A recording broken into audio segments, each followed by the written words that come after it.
Oh, wow. Saw it twice, so I was like, oh my god.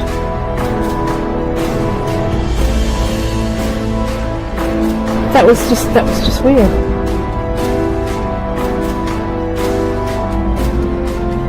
I always used to see a light coming up, Yeah. like a headlight, but there was nobody there.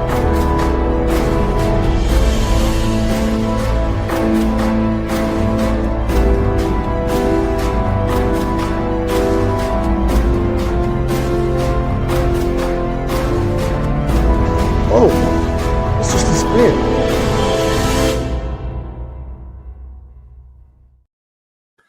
Hello everybody, welcome to Truth Proof. Hope you've all had a good week so far, and hope you're going to enjoy what I'm going to be talking about over at least the next hour. We've got John Hanson talking with us again tonight, and I need to tell you straight away, we've got a bit of a gremlin in the machine. John says he can hear an echo at his end. I can't. So you guys let us know, and if there is an echo and it's too hard to manage with for you guys to listen to, let us know quick and we'll get John back in a week or two. Everybody knows John, who's interested in the subject of UFOs, more than cryptids, more than ghosts. John's the UFO man. He's got the UFO archive, which is as big as any in the UK, if not the world, and he works not just extensively. John works tirelessly within the subject. I mean, I ring John, I wouldn't say every week, but when I ring him, he's busy. He's working on cases. He's getting in the car with his partner, Shirley, and they're going to speak to people. I mean, seriously, people, I'm not just blowing John's trumpet, whether we get John on for 5 minutes or an hour or 2 hours. John deserves all the credit in the world because he's just unrelenting in his pursuit of the truth and getting people's accounts out there. And he's sort of notably famous for the Haunted Skies books. But enough of my rambling, as I always say. We'll bring John on and we'll say hello. And if it's echoing, let us know. Hello, John. How are you doing? I'm doing fine, thank you, Paul. You started to echo a bit then. Really? Well, people will have to tell me because I can't hear it at this end. So I'm sure they will let us know, and we'll iron out those problems. Right. Next week or week after if we run into a few problems at this end. And before we start, I'll just have a quick look in chat because we're going on for 150 people here, which I really appreciate. And we've got Mike, Right. Disabled Welshman, Susan Wiseman, Andy H, Ian Linney, Mia Girl, Fran Haplin. Yeah. Let's have a look. Paranormal Visitor. Alison's probably in. Gemma's in. Karen Beerman. Pete. Good to see you, Pete. John Paul Body. And I can only do a few names, people, not just because I don't want to, but we'd be calling names out all day. And I can only see Moondog, Freezy Peach, Zeno, Magsu. I'll stop. So what have you been up to, John? What's been happening in the world of ufology? Well, we've been down to Warminster for the 60th anniversary. And I've spoken down there and decided to write a book on Warminster as I've accumulated a lot of information over the years. If the listeners or the watchers and readers can just cope with me, because every word I say, you're hearing it twice. I can feel the pain in your words, John. And I know that's what you're hearing. Well, the best thing is for me to put a pair of earplugs in and I can't hear myself. Yeah, so I've been busy with that. As you know, I've got the Proximity 1 book out, which covers an awful lot of close encounter cases. It's like I'm talking to myself, Paul, because I realise that. Do you know something, John? And if this is going to be too difficult for you to do, we can close this down. And we can do it in a couple of weeks. Can't cope. Can cope. Well, let me mention. I know. Do you know something, John? And you know, I'm not making excuses for you, but I did one of these with Howard Hughes. Everybody knows the amazing Howard, and all the way through it were echoing, and it was so painful because you can hear your voice twice, and it just throws your train of thought off. So if anybody thinks, John, what's John been doing? Because he's not quite on the ball tonight, he is, but we've got the echo, so we might run with this for another 10 minutes or an hour. We'll see. Right. What I will say is that, and I don't mind the double echo, but of course, you talk about Howard Hughes. He's, as you know, he's the creator and presenter of the Unexplained podcast. His aunt, Edna, actually saw a UFO over the Sweden's.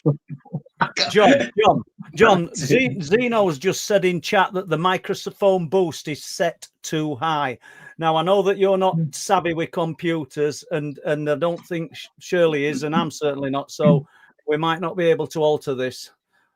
John, why don't you reboot your computer, and that may correct the problem? Well, you could try it, John, and we can come back in later. Move away. Is that any better?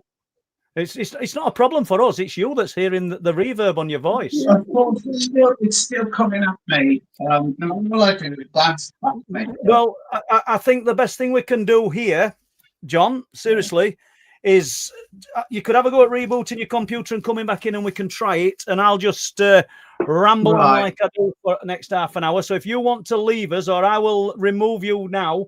If John isn't back, people, he will be back in next week or so. Because it's not fun for John if we've got this reverb on his computer, and it's not fun for you guys if you're not hearing what John's got to say correctly. Are we all okay with that, John? I do apologise. It's difficult to talk to you like this. It really is. But the point is, John, it's this afternoon everything worked fine. We know that. Yeah. So it's just a little glitch in the machine, and I'm quite happy. I'm going to remove you from here now, John. You and Shirley can have a go at it and see whether you can sort the reverb out and come back if you want. If not, we'll do it in a few weeks. We'll try it. Okay, mate. We'll just reboot. All right, Shirley, I'll watch for you. Okay, take care, love.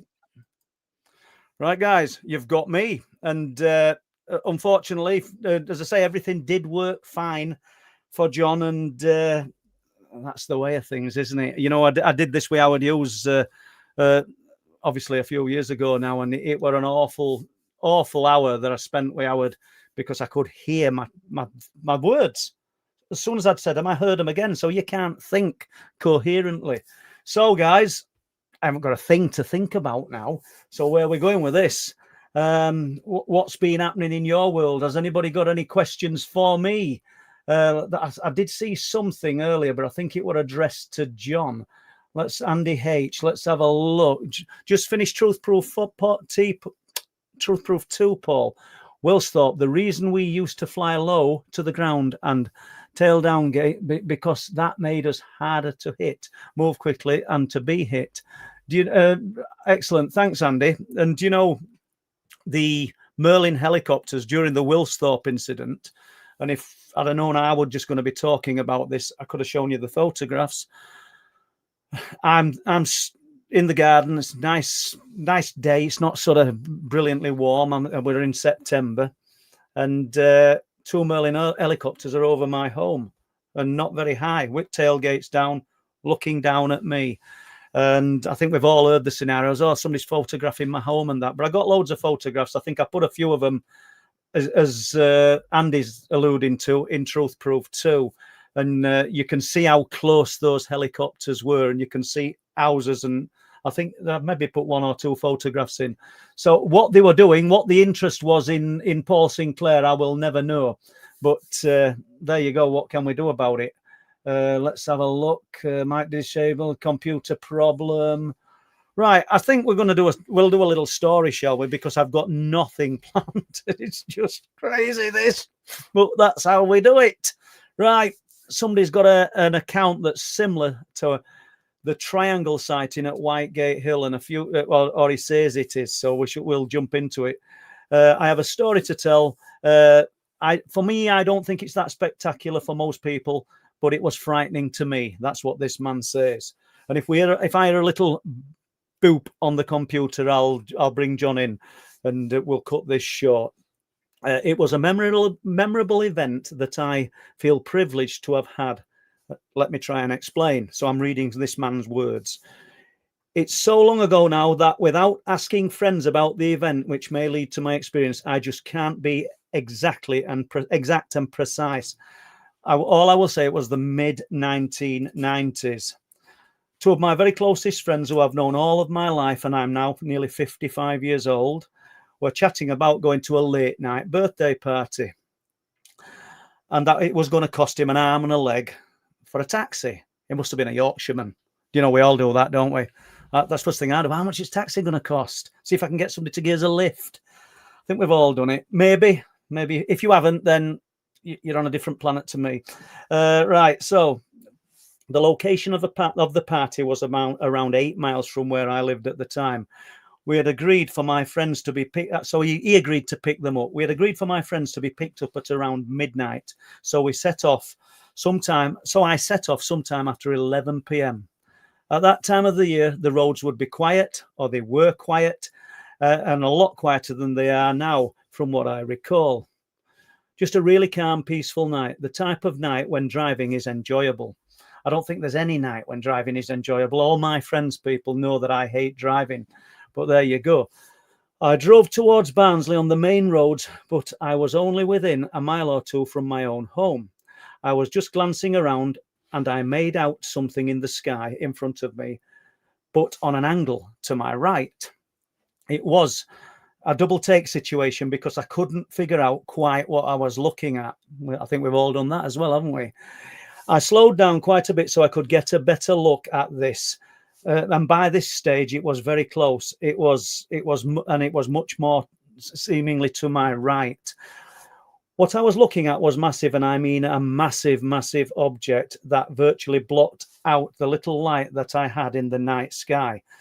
It looked to be high, possibly hundreds, if not thousands of feet in the sky. It's hard to know. So that's incredible, isn't it? You know, when this guy's describing something, mid-1990s, still vivid in his mind, because he only wrote to me this year. And he's talking, we know we're only assuming it's hundreds. So there's a big difference between hundreds and thousands, but it's high in the sky, but it's blocking everything out. Oh, you know, it must have been monstrous. It was a triangular shaped jet black object going dead slow and making no noise. Let's just do this a little bit, people. No sign of John Hanson yet. It might be a good thing, not because I don't want to talk to him, but I could see the pain in his words when he was hearing himself. I was still driving whilst taking all of this in, and I figured out that our paths would eventually cross while I was driving down the road. Excuse me. This started to worry me because I had no clue what I was seeing and if there was any intentions from anyone or anyone or anything who was within this craft. So he's already establishing that it's something of, maybe in his mind, alien origin. I don't suppose I know that one. On that, my heart really did start to beat very, very fast. And I decided to speed up because I didn't want our paths to cross. This worked, and I managed to go in front of its path. And then I was able to turn my head around to the left, and I watched it as it carried on its journey. That's interesting, isn't it? You know, years and years ago, myself and Steve Ashbridge were up on the Wolds, and we were up near a place called, we were at Cottam and at a place called Easterby Trailers, and we were parked on the corner there, and two farmers came up to us. We'll get to the story in a minute, or we might never get to it if John comes back. Two farmers kind of boxed us in. One come from the right, one come from the left, because they'd seen us parked there and we look a bit suspicious. Got talking to them. It turns out that when we told them what we were looking for, they're in this remote area. They live quite close. And they were really amiable, and they told us about UFOs. Don't shout at me because I've detracted from story. We're going to get to it. And this guy says to me, well, I saw one in the 1990s. And he described it. He says, when phones were like bricks. I hope that don't ring. When phones were like bricks, he said, so he had this great big phone. He said, and He's at his farm, and he gets a phone call from his daughter and her then boyfriend, now husband. And they're at a place called Octon. And from where we were stood, you can see Octon. It's the crematorium. And it's not a busy place. The Octon crematorium's in the middle of nowhere. Why, I don't know. You'd think it'd be in a more so not popular, but busy place. He said, there's a spaceship above the farm. They're ringing me up saying there's a spaceship. That's the words. Said, so we went outside, myself and my wife. We looked up, and sure enough, there's this object above the farm with all lights around it like fairy lights. I think the year, and I'm probably going to get this wrong, but I think the year were 98. It's all these lights are just moving around it. And he's a young man then, as he said, and that strip of woodland over there is my woodland. And there's like a spit of woodland in between two fields where you would grow, I don't know, wheat, corn, barley, either side, whatever. But there's this strip of woodland at the back of this property. And he said, that's my wood. And John Hanson's back. John, just bear with us because we're going to do this story first, and then we'll bear with me, John, because we're just doing this, and then we'll come back. And if John's audio doesn't work, then we'll carry on with the other one. Said, so this thing's just moving slowly above the woodland. He said, and I proceeded to climb over the fence and walk through the woodland. My daughter and her boyfriend had arrived at that time. He says, and my wife shouting, come back, it's going to take you, come back, because this is low. They're not huge forest trees. They're not huge pine trees. They're trees 30, 40 feet tall. Says, and it's just going across the top of the trees and making a sound like a breeze, like a sound. He says, and I followed it down the path. I'm walking straight above it. Can you imagine being 30 to 40 foot above something that potentially is from another world or another sphere of existence or some military tech that nobody's ever seen? And he got to the end of the wood. And unbelievably, this thing didn't carry on. It turned round and he followed it all the way back. And then it just followed the contours of the land and disappeared into the distance to where we've got up to with this story. Now, we'll pick this story up if John's audio is still playing up, because full credit to John is giving it another go. So we'll see whether we can go with this. Okay, John, how's that? Let's give it. Any good now? We're okay. How does it sound to you? Okay, we're okay then, I think. My God. Right, can I just carry on from what I was saying? Yes, of course you can. It's all good. Sorry about half doing the story, people. We shall finish the story next time. Come on, John, let's go.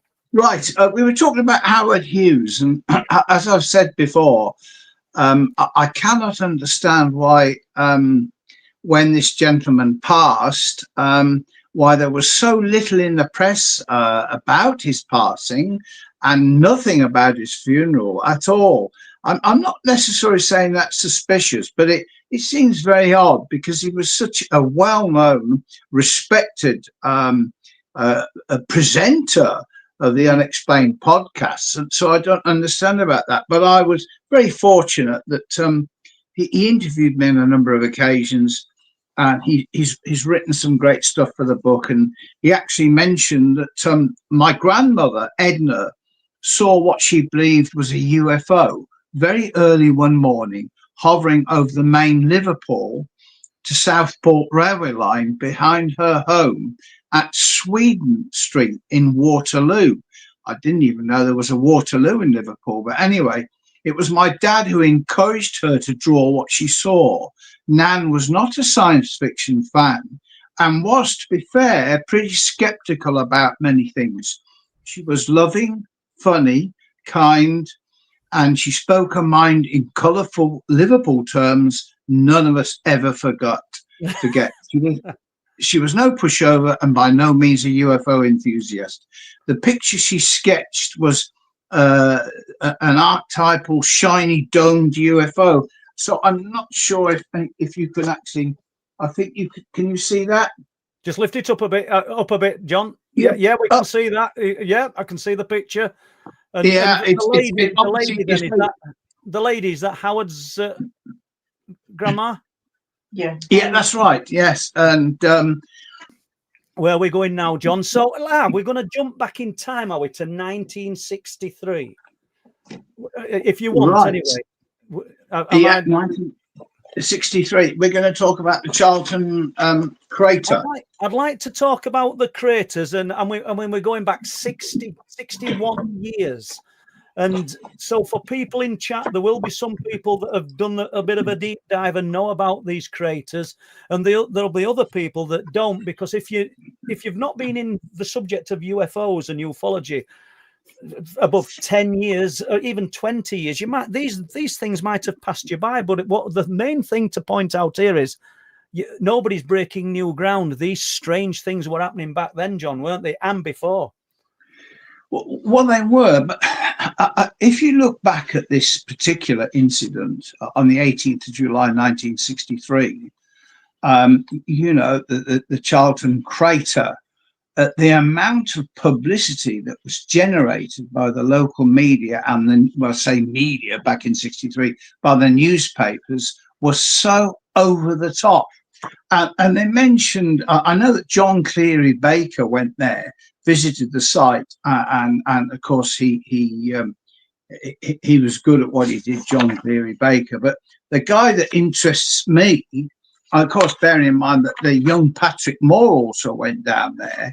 Yeah, but John, before you jump into that, because it'll blind people, give us an overview of what was happening in 63 with the craters. I'm sorry for detracting you, but then we can jump into it. A number of other craters. I mean, you've mentioned some of them, and I've actually interviewed some people that went to one on the Isle of Wight, and that's going back. That was in 1963.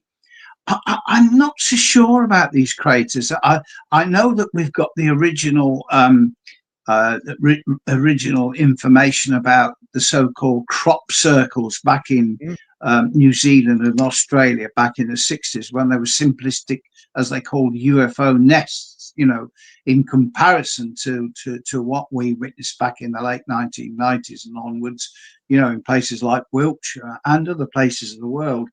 But this simplistic depression in the ground, it certainly doesn't contrast with a case that I think it was Leonard Cramp from the Isle of Wight, and I interviewed him, and there was some kids at a local school, and they'd seen this object flying over, and they'd actually seen it hit this field and then run along the top of the field and then disappear. And he conducted an extensive investigation into this field, took a number of photographs, which I managed to eventually get hold of. And it's quite clear that from the way that the corn, I'm just remembering from what I've read now, but I think every 7 feet or every 9 feet, the corn was marked or burnt every 7 or 9 feet, which he said was very unusual, and he certainly couldn't think of anything natural. So we've got what the kids have seen. So for me, that's got credibility. The one at the crop circle in the Charlton crater, there were some very odd people turned up, wasn't there? And a lot of publicity. I mean, this Dr. Robert is a Dr. Robert Randall, and this was the guy that said he was an expert, and he'd examined the scene, and there was a lot of information in the newspaper about Dr. Robert Randall. But what I found out that he'd been mentioned in Spacelink Volume 1 in May-June 1964, and apparently he had formed a society named, I think I've got to be careful here, CE-FU-X. So I don't know if that's CFOX, but that's some gullible people has actually sent money for details of a spaceship circuit communicator. Now, those people hadn't received anything, were still waiting. So was that part of a con trick? You know, and for me it was. So the army denied any knowledge of this chap, Dr. Robert Randall. So are you thinking then, John, that the at least the craters in part were some elaborate hoax to hype up this kind of thing? I would say so. I think we're on the right wavelength with these things because they seem to really attract the newspapers. And then you get the most outlandish of opinions and decisions about it. And for me, there's an effort behind it. So that wouldn't surprise. I mean, for God's sake, it was a bloody hole of depression in the ground. I mean, there was, as far as I know, there was no burn marks. There was no. I don't think there's any great sightings. I think you mentioned. Did you mention a police officer? I'm gonna look for a picture, John. I'm gonna put an image up here. And these are some of the craters not the craters I collected, but some of the information. And I'll just put that up. It'll put us to one side for a moment. Mystery craters of 1963. So we've got, and they were all in the, most of them were in the same month, July. Sure. So we've got Riddle of the Fells, Dufton Fell, Wiltshire, 16th of July, Dunbar in Scotland, 2 craters, 20th of July. And the one that interested me, that's what I got interested in them for, was the 19th of July, the mystery crater at Flamborough Head, which but it said the Wiltshire one interested me. And I know you're saying you know, it might be some kind of hoax or ruse, but there was a cow in a nearby field that was scorched and said to be peeling in scales. I don't know if you've any new knowledge of that one. I do know about that. That was so much stuff here, but that was written off. That didn't happen. Okay. I mean, it didn't happen. I mean, I've got the original scrapbooks here. You know, and we've got. I don't know whether you can. No, well, hey, we can see that there's scrapbooks or not. There's all these newspaper clippings. So that's right. We've got a clash over that crater, says Army, and then we've got Vain Wait for Doctor, Mystery Crater, Mystery of Flying Saucer, Visitors from Uranus. That's Dr. Robert Saucer Solution with mystery with a hole in it. And this Uranus is a mystery. Well, not Uranus. Yeah. I mean, we've got so much rubbish written about it. So I don't know, maybe. And then we've got now the Thing sets new poser, and then we've even got we've got more of it in another book. And it was certainly there was certainly a lot of publicity about it. And what adds a bit of, I wouldn't say truth, but validity for me is the Flamborough crater. It was called the Hood Crater, John, and it arrived at Hood Farm, or the farmers were Hood Farm in July 19th, 1963. He'd gone to cut I think the corn at his dad's farm. When he came back later in the afternoon, the crater was there. The MOD came and said that lightning had hit a gas pocket on the cliff tops. This is chalk. Yeah. And blew this crater. But there's something else a few days later which we'll get to. But let's just hear what your take on this is. What I was just going to say, we've got 44-year-old physicist Dr. Robert Randall was waiting blandly for today's dawn to reveal the things from outer space. Dr. Randall is convinced that the saucer-shaped crater in Farmer Roy Blanchard's 22-acre field at Charlton was made by a spaceship on a flight from the planet Uranus. Well, I'm not going to be rude here, but Uranus. God, do you think he's talking out of? It is art. It's art. Well, you know. Well, I didn't know how this live stream was going to go tonight, but you can see the tone of it, can't you? Well, and he believes that fragments of its damaged undercarriage lie under the ripening barley. The doctor strolled happily across the sunlit fields, pointing out odd markings in the ground. Those marks, he claimed, were made by an 800-ton, 500-foot-wide flying saucer bouncing across the field on the tripod legs when making a forced landing to check solar battery pumps. That literally does sound ridiculous, doesn't it? Let's face it. It does. But let me just jump back to the Flamborough one briefly. Yeah. Because this is why I'm thinking that when you say no smoke without fire. So we've got the Flamborough crater. I managed to speak to the farmer who found it, who was a young man then, and he was in his 70s when I got to speak to him. unbelievably, I just rang the number that were in paper. Not the, I got the address and rang the number. But another guy contacted me who worked for an earth removing firm and said a few weeks after the crater had been discovered at Flamborough, he found another one at Bempton. And his job was removing earth, sand and gravel, and taking it to various places. And he said it weren't there before, and this were in the middle of nowhere. And I'll just show you a picture. I'll show you guys a picture, image file. And this is me. I hope it's me and nobody else. Let's have a look. Open in the crater. Come on, you've got to do it. It's not going to do it. There we go. One sec, John. Very slow to, and there we go. And that's obviously in the winter is bare. It's filled in now. It was 62 feet across. Yeah. And you can see the depth of it there. And this old guy, John, and that is his real name. I know it's a sort of generic name I use for a lot of people, said that crater appeared on the cliff tops at Bempton near the RAF base. And it appeared at the same time as the Hood crater. And as I say, there's a string line going across it there. And me and my companion, Mary, we went and staked it out and we measured it. Unfortunately, we were in height of summer and everything's lush. And it's filled in now. So that was that. Let's just have a look. I think we've done the craters, really. But I don't know. I mean, I think you've got a different take on them. I think there's some reality to something strange was happening myself. No, I agree with you with some of the craters, yes.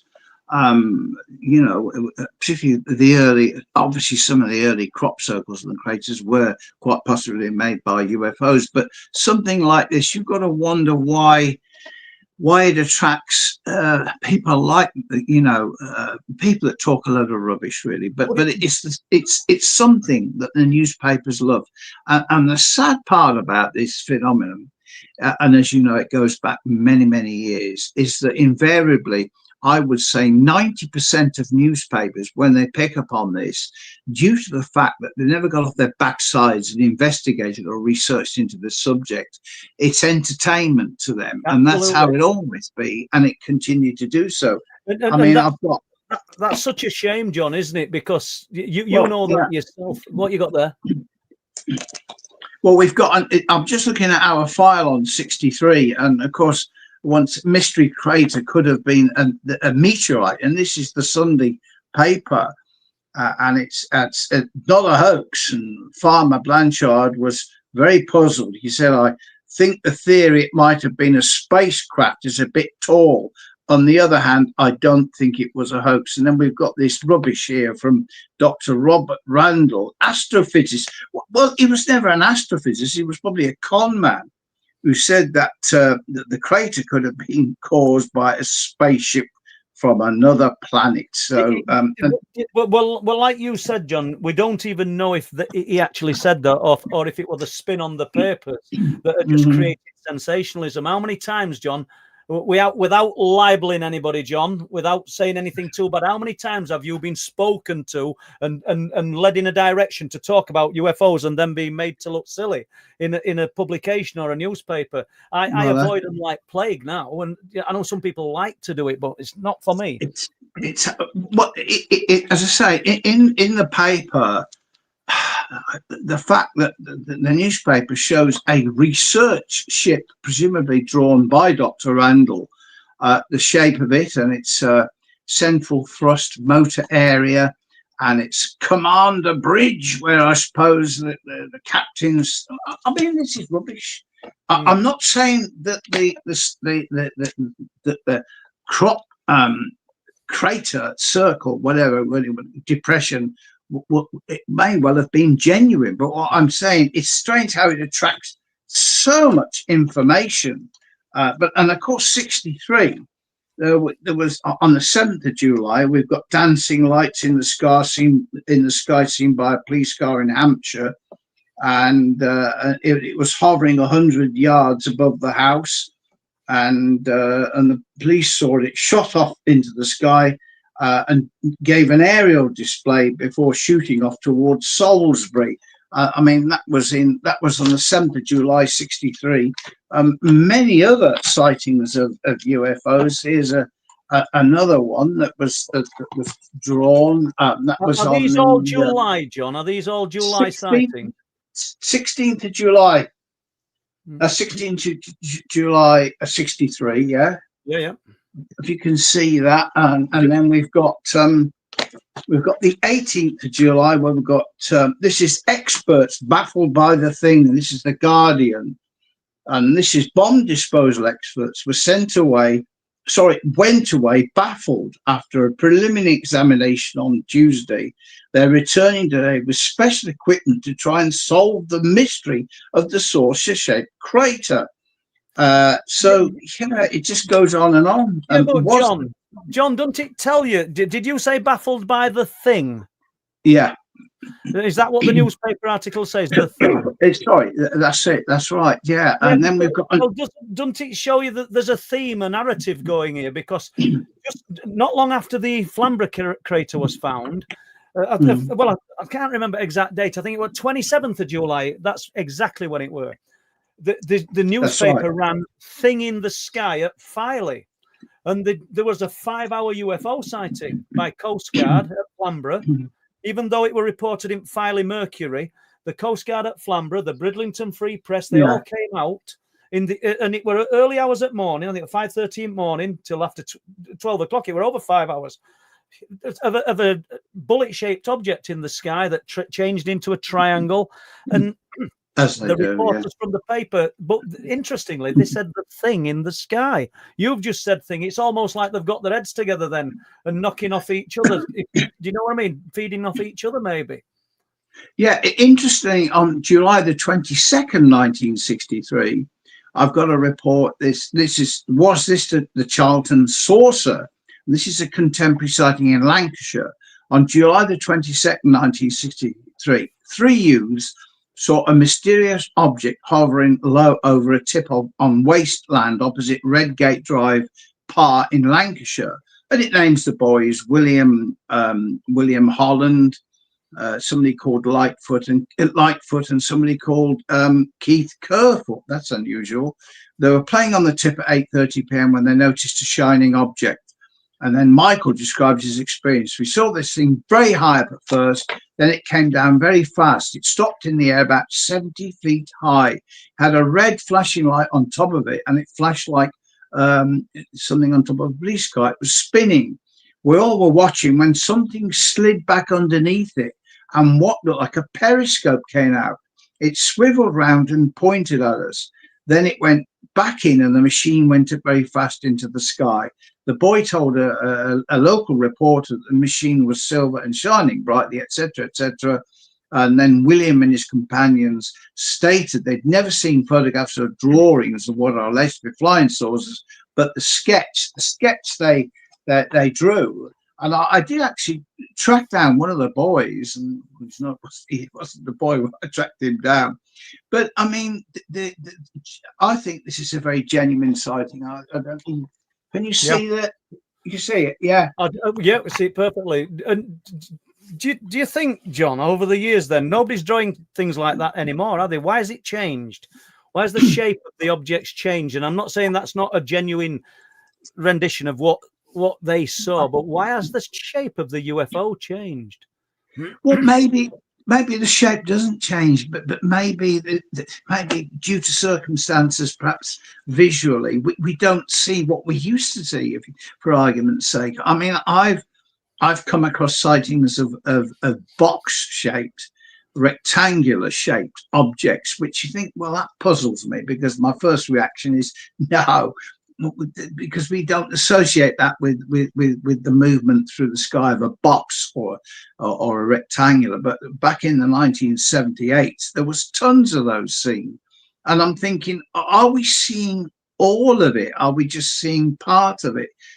So in other words, maybe it's down to some a visionary thing. But yeah, the saucer-shaped objects, there was certainly a lot of them, because we're back to scientist blames Martians for hole in field. And guess what? Dr. Robert Randall again, and then the army in the Daily Herald on the 25th of July knock that saucer. So it just goes on and on. I mean, if it had been a close encounter, or it had been a UFO that had landed and been seen by a number of witnesses, I can understand the amount of publicity that would have drawn. But, you know, something for a depression in the field, a crater, and I know there's a lot of genuine ones. But John, But John, what if there's no, I don't mean no truth to it, but if there's no smoke without fire, should we say, why did you're on about it yourself, why did the military come? The military came to Flamborough, and Colin Hood said they brought Geiger counters and other detecting equipment, and they dug into the crater. Why would they come? They created their own publicity, surely, because it only featured in the Bridlington Free Press. It didn't sort of go nationwide. No, I understand. Yeah, I mean, and then we end up with the Daily Express, the 26th of July. It was something from outer space. It was a meteorite. Apparently, it was caused by an ordinary meteorite weighing about half a pound, the size of a man's fist. It was found at the bottom of the 6-foot shaft, which army bomb disposal men had dug into the 22-acre potato and barley field at Charlton. And that's, somebody said that sort of strikes me as a proper cover-up, really, because they've said a meteorite, whatever date that was, it wasn't the same date as the Flamborough crater or the Dufton Fell crater, and the Flamborough crater was said to be lightning hitting a gas pocket on the cliff tops. Patrick Moore, he didn't visit the Flamborough one, but he visited quite a number of them, didn't he? He did, yeah. It's all part of this. And funnily enough, Patrick Moore said the meteor coming at incredible thousands of miles an hour, the size of a shrimp, his exact words were, would create those depressions in the earth. Yeah. I've got here on the 29th of July, right, somebody's saying during the week beginning July the 28th, 29th, I was walking across the downs, where this is, it's Compton Bay, Freshwater Bay, I'm not sure what that is, in the afternoon, when we noticed a circular burn mark in the grass. By that mark, I mean the grass looked scorched. It was not flattened. It was round, and it was about 30 feet across. And they contacted the police about it, and that's Compton Bay. So yeah, as you say, these things are appearing all the time. I know that you've not got a lot of faith in a lot of the reports from 1963, so let's jump away from 63 then, John, if you want, because you touched on something I didn't think. Well, I haven't said I didn't think you'd have any knowledge on, but I didn't expect you to say earlier when we spoke about Thunderbird sightings. Thunderbirds. Well, you're the authority on that. We're on about little puppets here. Sorry? We're not on about little puppets. No. Yeah, the Thunderbirds. What? You're talking about the birds? The huge birds. It were you that talked about it earlier. It was, yeah. Well, of course, there was. What interests me and fascinates me is that back in the 40s, it's almost as if this all. Obviously, this has been happening for a long time, but it built up in the 40s, and 48, I think, was a special year because there was so much of it seen.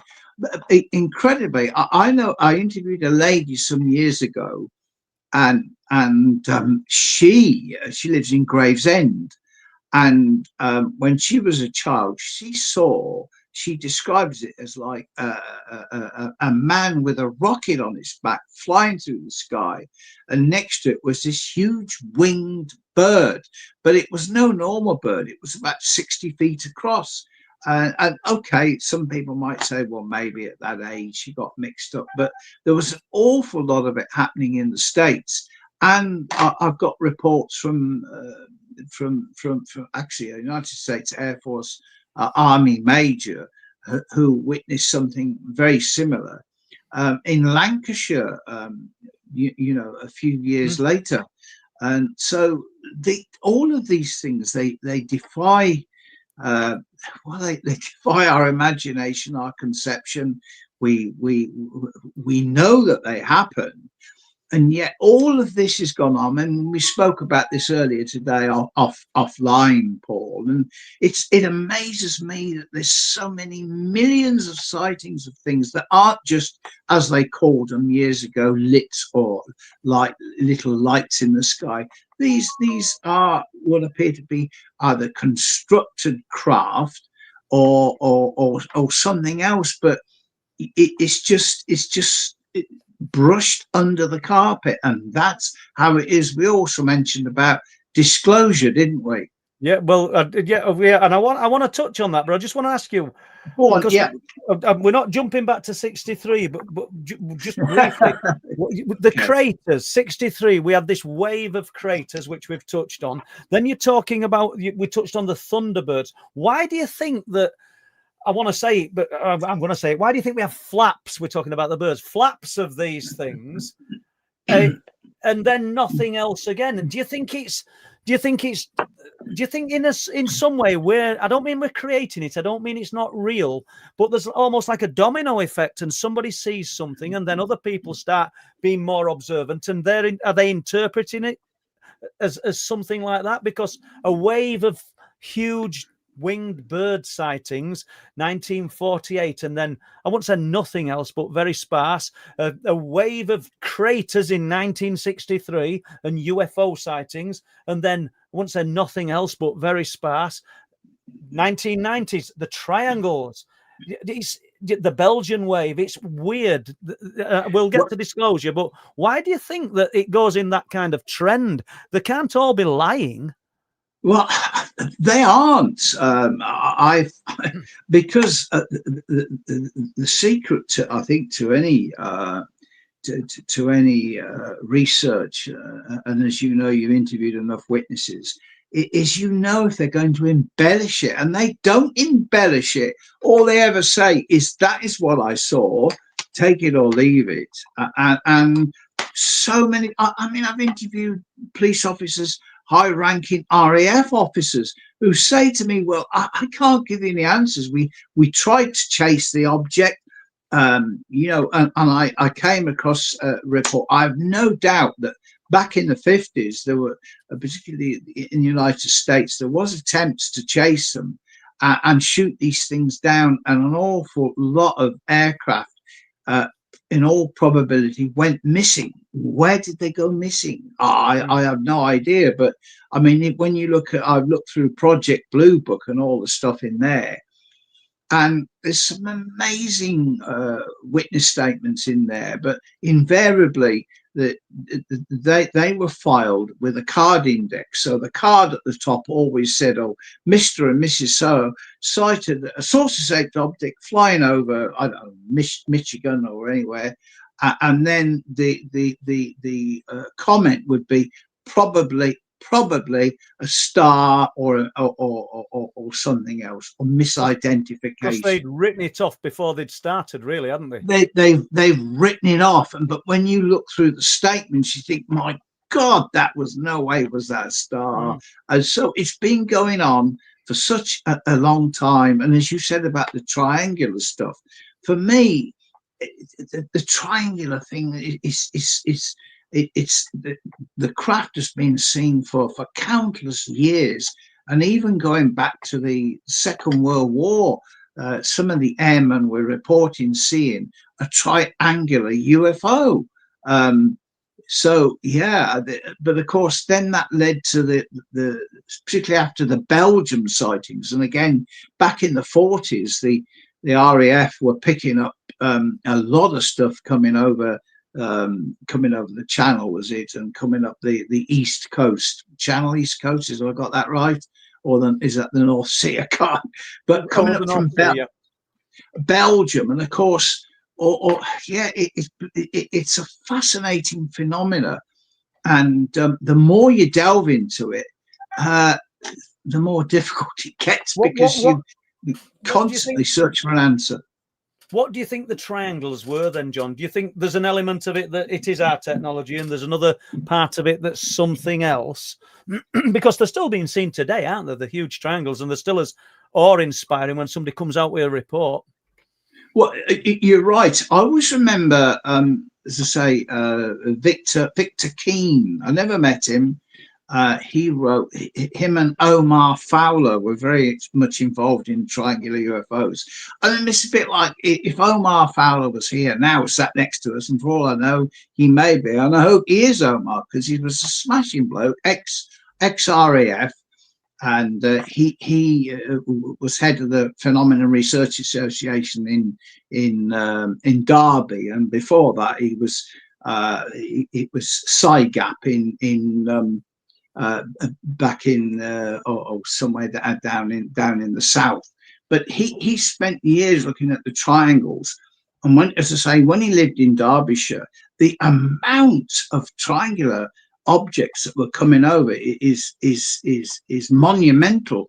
And it's, in a way, the more you delve into it, as I said before, the more information you get, you realize just how large this enigma is, for want of a better word, because but then of course it's tailed off, and probably you and I would like to know why it's tailed off now, and we don't get anything like we did in the last mid to late century, do we? Perhaps we don't. No, and I want to touch on, because you talked about Omar Fowler then, and I never met the guy, to be quite honest with you, but we'll touch on a few of the older researchers, so that some of our listeners, you know, because we're not telling anybody anything, but you know, this is nothing new. There's been people just as interested in this subject as you guys listening to this, and as interested as what myself and John are now. And what's changed? What's changed in the time that you've been researching, John, and you've been involved in the subject from back then to now?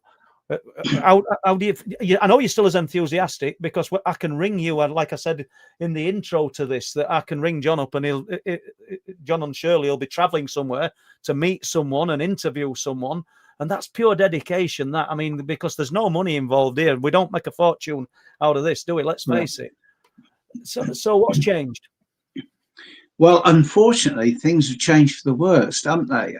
Probably because the social media, the way that the newspapers still take the mickey. I mean, how many people buy newspapers? I don't think many people buy newspapers now, because you can get everything on the social media. But to put it bluntly, we've noticed a fall off in the sales of books, which has been going on for some time. I've discussed this with other people.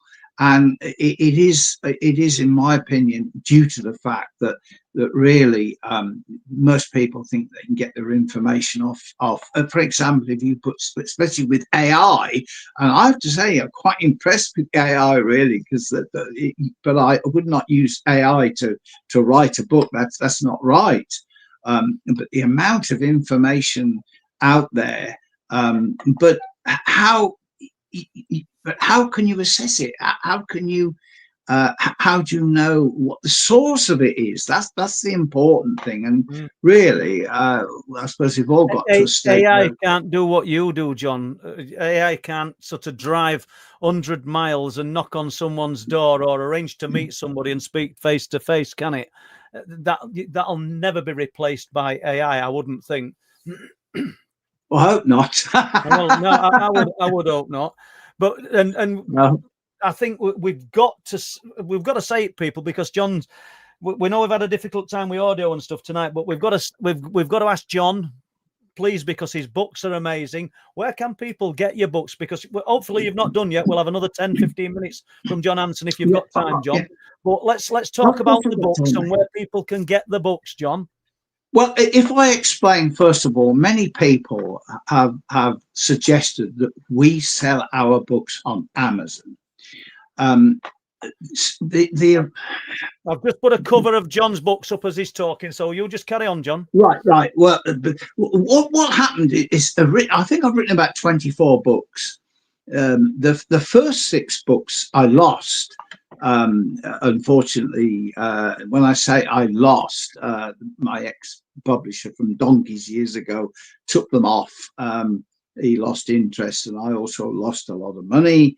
So we decided to do it the right way, is put them on Amazon, which I do, but I don't make any money out of them, because what people have to understand, if you're going to write a book, don't write a thick book. Don't put lots of color images in a book, because first of all, if you post a book and it's too thick, it's going to cost you a lot of money. So I've learnt my way with this, and the only way now that I do it with the Magic of Wiltshire, I do it with the 3 police books, which that was fantastic work with Inspector Roy Teague, and we've got that. We actually get them printed off ourselves, you see, and post them to people. But we put them on eBay because we can't put them on Amazon, because they charge us a huge amount. Don't they, Shirley? Yeah. They charge us a hell of a lot of money.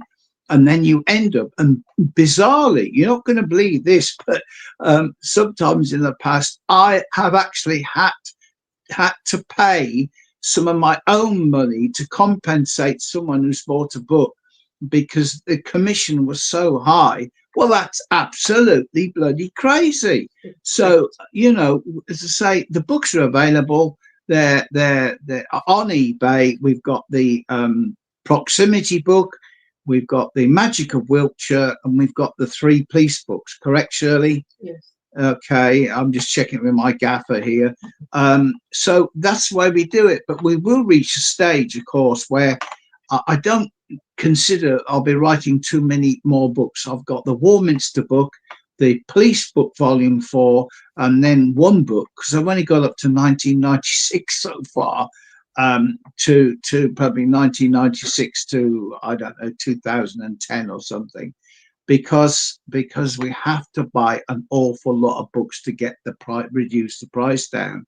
And as I said, we tried to get the books into Waterstones and also W.H. Smith's. I know W.H. Smith's have changed their name, but they don't do it. They won't deal with small publishers or authors. You have to, as you probably know yourself, but yeah, that's all we can do. And at the end of the day, if anybody's wanting to look at your books, and they are, I'm not just saying it because John's sat here today, they're great books, and some of the Haunted Skies books, the volumes, they're big volumes, and John's obviously understands that the smaller books, you've more scope to get rid of those books, as in sell those books. But you've no plans to stop writing books anytime soon, John, have you? Oh, absolutely not. No plans, because it's in my blood. It's it fascinates me, and we get so many people that talk to us, and it's important. It's got to be recorded. It's like with the archives, like some of these documents I've been showing you. If we lose all those, what are we going to end up with? I mean, if it wasn't for your books, my books, Malcolm Robinson's books, Philip Mantle's books, if we hadn't got them, where do we go from in 50 years' time? Because there'll be nothing left. So that's what we do it for. In 50 years' time, there won't be no John Hanson or Paul Sinclair. They won't. I thought you were only 20. I wish. What would you like to be? We've not done yet, but what would you like to be remembered for then in the subject of ufology within the UK? Well, I suppose I'd like to be known for publishing the endeavours and making people remember the commitment by so many people that you and I have known have passed on. And as I always mention Margaret Fry, but 55 years that woman laboured to research and investigate. And if it wasn't for her, if it wasn't for Omar, if it wasn't for Gordon Creighton, if it wasn't for so many other people, you know, what would we have? The problems, we can't afford to lose this, because one day, maybe in 50 or 60 years' time, public opinion could be that, well, of course, UFOs don't exist. But of course they do. And that's it. And as I say, that. Are you okay still, John? For oh yeah, I'm just going to show you. I'm just going to read you something here. Shirley's lying down on the bed. I think she's had enough. She's supposed to be helping me. I mean, a guy that I'm ailing. she said, oh, she's ailing. She has had some of her teeth out today. One, thank you. Sorry, she's only had one out. Right, let me read you this one. Right. You're losing some teeth if you carry on getting that wrong, John. Right, this was in 1959. Now, in January 1959, a gentleman called Leonard Hewins, he was employed by Stratford-upon-Avon Council. He was walking home towards the rear of the car park in Arden Street to collect his cycle at 5:15 p.m. He noticed a fiery red object the size of the setting sun approaching his position from out of the darkness.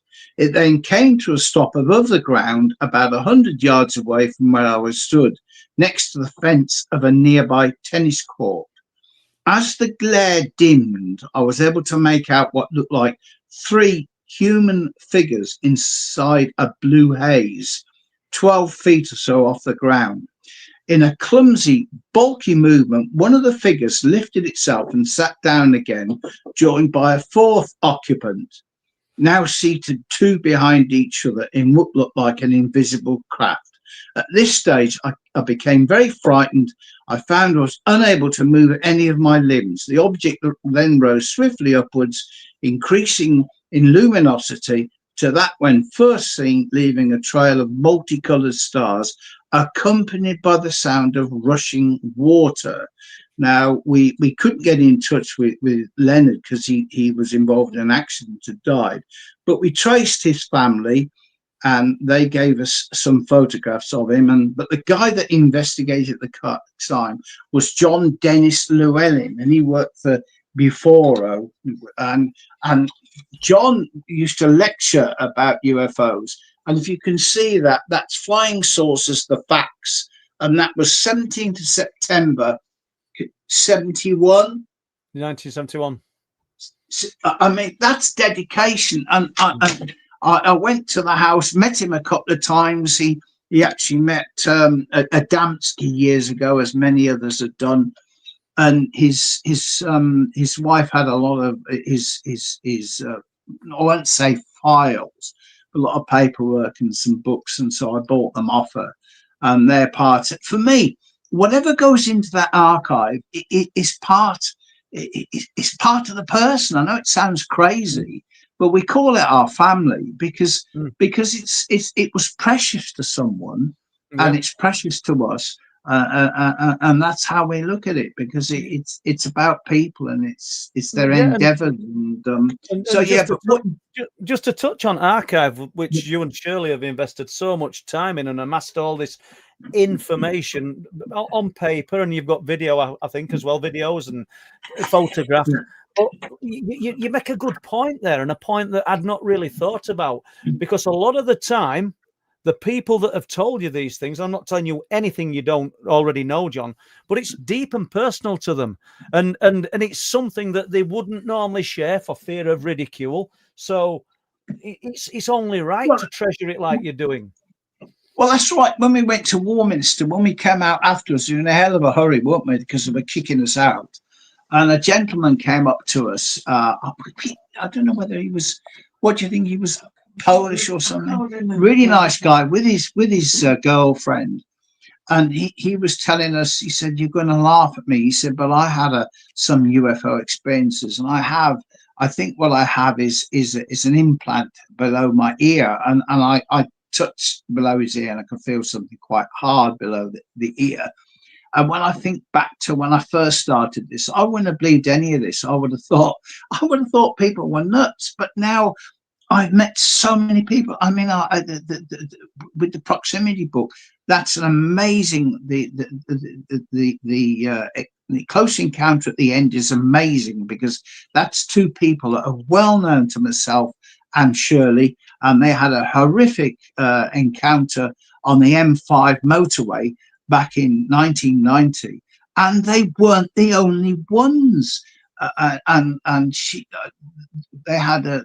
Well, you've got to tell us about this now, a little bit about it, and the encounter in 1990, please. May 1990, they're on the way.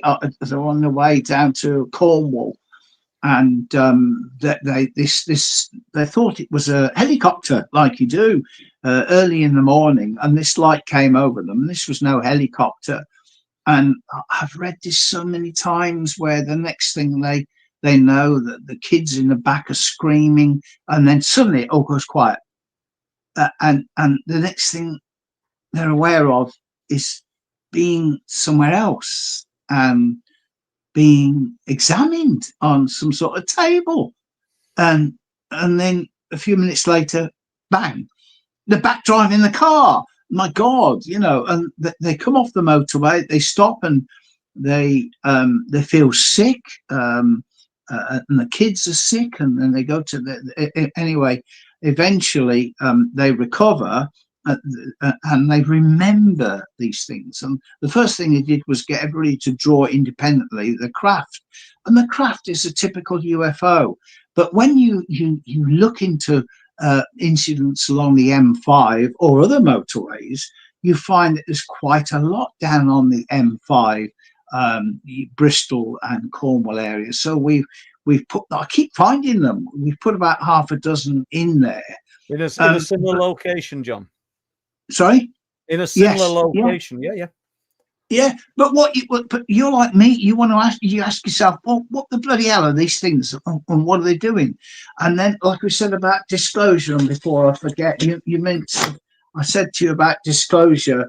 If you can see that, we all know the truth is coming. Can you see that?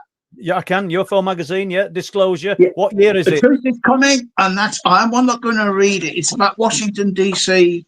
I'm not got time to read it, but Washington DC disclosure, 9th of May 2001. Right. And then we have 2001 disclosure. It is time. The testimony revealed nothing. Then we have back in 1996, US government scientist admits UFOs real. Questions in the House. UFOs. Was Parliament kept in the dark? So look at all this. This will go on forever. Disclosure, in my opinion, I've spoken to many people. What difference is it going to make? No one. They're not going to tell us. It's not going to make a scrap of difference, is it? They're not going to tell us anything. So do you think then, John, that these? I don't know whether you've watched these hearings and these disclosure briefings. I have watched some. Yeah. Sat in front of all these people of great importance. Do you think we're all it's just a ruse, just to sort of keep us all in suspense and keep the ball a bit further down the field? I don't know if it's a ruse, but they're not going to, at the end of the day, if you accept that close encounters take place, and that I certainly don't regard this intelligence, alien intelligence, whatever it is, as being particularly malicious or aggressive in some respects, because if it was, it wanted to wipe us out, we wouldn't be here, and I've said before, we wouldn't be talking. But it happens, and I suppose it's the same. I've been reading up about animal well, I can't mention that word, can I? Mention the word. No, because I was going to say about animal mummies. Yeah, you're very sharp there, John. Very sharp. Yeah, brilliant. Yeah, very sharp. Yeah, we won't go into that. But that's it. There are no answers. So you're dealing with something that has the capability to interact with us, and no government is going to admit that they're helpless and they can't do anything about it. And so these disclosure things, and that disclosure, the one we're talking about now, didn't that crack off at that 12 or 15 months ago? Yeah, absolutely. And we know further down field, same really. Old, yeah, same old SSDD. Absolutely spot on. What do you know? So we talk. I don't know how much time you've got, John. So I don't want to. Are you okay still? Yeah, I'm okay still. Yeah, I'm waiting for Shirley to get me a whiskey. Oh, that sounds like Shirley, please. Am I allowed to have a whiskey on your show? You can do what you want. So yeah, there you go. Within reason. So we're talking about the older UFO researchers, the ones that have who's impressed you them. And I want to talk about David Daniels. You might not have a lot of knowledge of David Daniels, but I know that David Daniels. Yeah, the guy who allegedly was the alien that visited. Oh, crikey, yeah. Let's do that in a moment. What about the older UFO researchers, the ones that are no longer with us, John? Some of the work that they did, because I know you wanted to touch on them. You talked about Margaret Fry and. Well, there was certainly Gordon Creighton from Flying Saucer Review. I went to see him so many years ago, and I had about 2 files on me, and he lived at Rickmansworth, Hertfordshire. And when I telephoned him, he said, "Oh well, bear in mind that if you come down to see me, you could be followed." And I thought, that's a bit over the top, but I went down and saw him, and he had a massive library. I think all that went to the AFU, but a massive library. And he was a ex-British diplomat, 1941. He was serving in China when he saw this UFO-shaped object, or this UFO. And that changed his outlook. And there's been so many others, and they shouldn't be forgotten. For me, when you say a massive library, we're talking about UFO-related material. Yes, absolutely. And he also, and now I'm just remembering this, that was in his house, but I think it was at his daughter's house about 5 miles away. It was like a farm. I remember I was short on a few FSRs, and I went into, it was like a barn. Come on, John, you've got to tell our listeners FSRs. A Flying Saucer Review, yeah. Yeah, the magazine. Yeah, got it. Yeah, go on. The magazine, and let's look about it. I think was it you mentioned, or somebody? I think it was at Warminster. Somebody, I mentioned this, and somebody said, "How many know what FSR is, Flying Saucer Review?" And people scratched their heads and didn't know. And when you think that guy and his wife worked hard for so many years producing Flying Saucer Review, which was it was a fantastic magazine, and there was some really great worldwide researchers, many scientists that contributed to that magazine. And that's it. But people, it just slides into oblivion, and that's the thing, you see. Can you imagine in the world that we're in today, if that man had had all the tools that he's got that we have at our disposal for producing a magazine and the programs and the software, it'd have been prolific, wouldn't he? There you go, John. Absolutely. Your iron brew over. Yeah, it's you got it, Paul. Do you want to sit? Yeah, no, you're all right. Alf can deal with it. Yeah, that's the thing. I've met so many great people, and I always remember Margaret Westwood. She was a Cardiff City police officer, and she lived in Birmingham with a husband who was a police officer, and they were a lovely couple. I think she's died of lupus quite early. But what was her take on the subject? Well, she sent all of her files to Bufora, and I will say this because this is the truth. She sent all the files to Bufora, and the whole lot was lost.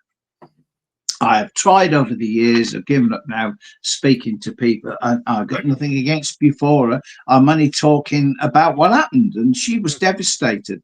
Couldn't get any of them back. So a lifetime of work, visiting people, collecting reports, speaking to people on the phone, writing those reports up. That's right. And it's just gone. And this little room I'm sat in now it's just full of paperwork, and I have no idea what would happen to it, to be honest with you. But and I suppose you think the same. You've got the UFO archive, and you know, we don't want to get morbid about this, but have you made plans for what's going to happen to the UFO archive? Well, I'll probably take care of. No, I'll probably wait till bonfire night. No, seriously. I mean, it's something that a library would take. That it would be up to my son, but it can't. For me, I said before that it's personal, it's family, it's being there. I mean, these people. It's like if you touch Arthur Shuttlewood's letters and reports and touching the material, I swear you feel the energy of it. And that probably sounds absolutely crackers, but you feel the energy because I feel for people and their commitments, their endeavours. So it has to be preserved. It's certainly not going to Sweden, but we'll find somewhere for it. And the fact is that the bigger the archive, the more professional the archive, the more chances of it actually surviving. Absolutely, and it's years and years.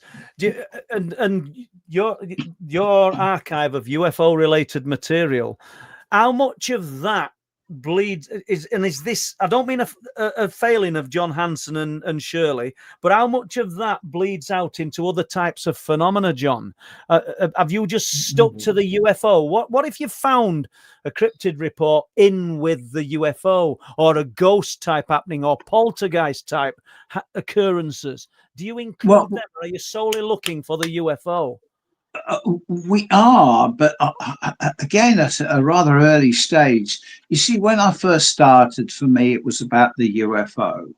It wasn't about the person, and it should have been. I mean, obviously, you, like myself, you interview someone, they assess you, and you assess them. And at the end of the day, you can come away from and think to yourself, well, that was a very genuine lady or a gentleman. That was a real report. I have no reason not to believe them, and that has to be done. But the problem is, I realised that you should visit those people if you, particularly after a close encounter, when they see something, or even it's close to the house, things will happen, and maybe you would catalogue them as being supernatural. Yeah, that's where I'm going with it. Yeah, do you ghostly, find them when you've had a report? Do they add other stuff? That's right. So, in a nutshell, are we really saying at the end of the day, who knows, UFOs and ghosts, paranormal, maybe all the same phenomena for all I know? Maybe. Yeah, and I know that we can't put a stamp on that and sort of say that is the truth of it. Because we're not qualified, yeah. Because we're not qualified, and there's nobody more qualified than you, John, with people you've spoken to, and to say that is a real honest way of looking at it. But so then, basically, jumping back to what I said a lot earlier tonight, has your view on what we're dealing with changed? Is it more than just UFOs? As in some kind of structured craft that's visiting us? When you look at all the residue, all the other things that people report, because is it MUFON? I'm not, like I said, I'm not slanting anybody, but they tend to just concentrate on the UFO. But there's some of them report other things as well. Well, I agree with you. You've got to look at everything. For me, whatever this thing is, it's representative. Because it's an alien intelligence, or maybe an earthly intelligence for all I know, it's something that we don't understand, we can't comprehend. Years ago, people would say, well, hang on a minute, particularly people that went to the newspapers and told them they'd had a close encounter or they'd been abducted, and obviously the way that the newspapers would deal with this is take the proverbial mickey out of them. But that's crazy, because so many people I've met have ended. People would say, well, look, where's the evidence? And of course the evidence is overwhelming, because you've got not only psychological evidence, you've got physical evidence. And that's why people have marks, they have rashes, they have problems with their eyes, they have so many things that happen, and often I've come across occasions where medical records have gone missing, So you think to yourself, your gut instinct tells you that these are quite dangerous things, and they exist. And so, yeah, that's really where I'm. I mean, you worked as a detective, so you've more knowledge of this than me. But for medical records to go missing, that's a big machine that's at work. Then, if that's happened, isn't it? There's something internally. There's something big happening there. Yes, but spasmodically, the big machine does get involved, doesn't it? You know absolutely. That as well as I do. I'm not sort of chopping you down with that. It just shows the depth of what. Well, of course. Yeah, I mean, I won't go over the Burmarsh case, but I can't remember if I mentioned that, and I won't go over it. But to cut a long story short, if you get involved, even as investigators, I haven't had that problem yet, or researching into this, into incidents like this. Sometimes you can get a visit. Lots of people have got visited and threatened, and also bogus post office officials, bogus gas men. Who's behind all this? What have they got to fear from us? It's not us to fear from them. What have they got to fear from you or me or whatever? I suppose if we looked at the grand scheme of things, and we viewed people as, say, sparks, as daft as this might sound, one of us, one of the people, and I don't mean you're special, John, or me, the people in the chat who've seen and experienced something. Anybody that has been touched by the phenomena who does get visited, potentially it could set fire. It could grow. It could blow up if what they started talking about got noticed and it would ignite. And that might be why these people are closed down. You know, we might all be just little sparks that amount to nothing, but we have to close certain things down when we're talking. I'm going to be really careful here. I talk about Hummonby and I talk about Wilsthorpe as though they're really important. To me, they're the most important things I've looked into within the subject. But there's another one. There's another one, and I know that these people, one of them's in a really important job, got visited and got threatened, and potentially, if they'd have spoken about it early, this could have caught fire. That spark would have ignited. You know, and that's as much as I will say. One day they might want to tell me more. They've told me everything. One day they might say, "Run with it," and I will. Well, yeah. But what gives these whoever they are the right to do this? Because I've got quite a few cases where again a gentleman who was involved with the special animals, if you know what I mean. He talked about a case where he was researching and investigating it. He was from Yorkshire, and his wife was threatened. Yeah. So it's just. Did you specifically not want to mention that person for a reason, John?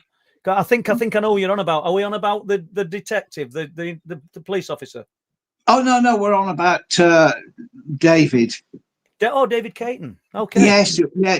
I've got his. Yeah. It's. Well, of course, David used to work with Phil Hoyle. I must give Phil Hoyle a ring, see how he's out. I haven't seen him, spoke to him for a bit.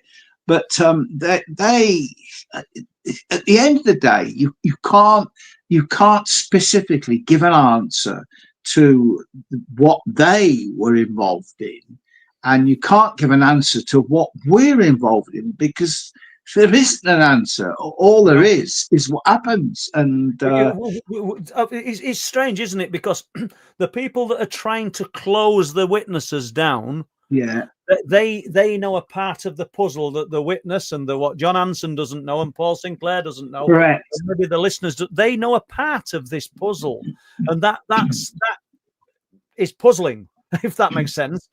Because there's something important within their sighting that they want suppressing, they want closing down. Because without a doubt, I'm in no doubt that people are visited, and you know this. You've been interviewed enough people to know this, and the exact reason. I don't even know if I can express what I'm trying to say. That they know the reasons why. Obviously, it's something profound that's been seen, that's been experienced, but they could go to a newspaper and talk about it, and nobody would believe them. But there's got to be a specific ingredient in with their experience, what they've seen, to ignite a visit. I would think. And we've got.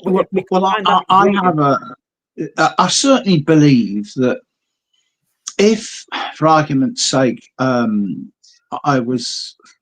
won the lottery and I was a millionaire. I'm not. I mean, I'd love to be. I mean, I know you have, Paul, but I wish I had. I wouldn't surprise me, mate. But I found a painting. Let me just stop you there. I found a painting once. Seriously, this is serious. Not serious as in deadly serious, but when I was working on a property that I'd got, where I was converted into 3 flats, bought it, got its lock, stock and barrel with all the contents, everything in it. It was terrible. We had to clear it of everything. It was really, really hard work. Girls helped me. All our 4 girls. Mary helped everybody. And we'll jump to UFOs in a minute, but we'll just do this temporarily. And I had one of them moments that it was like, I always liken it to one of those.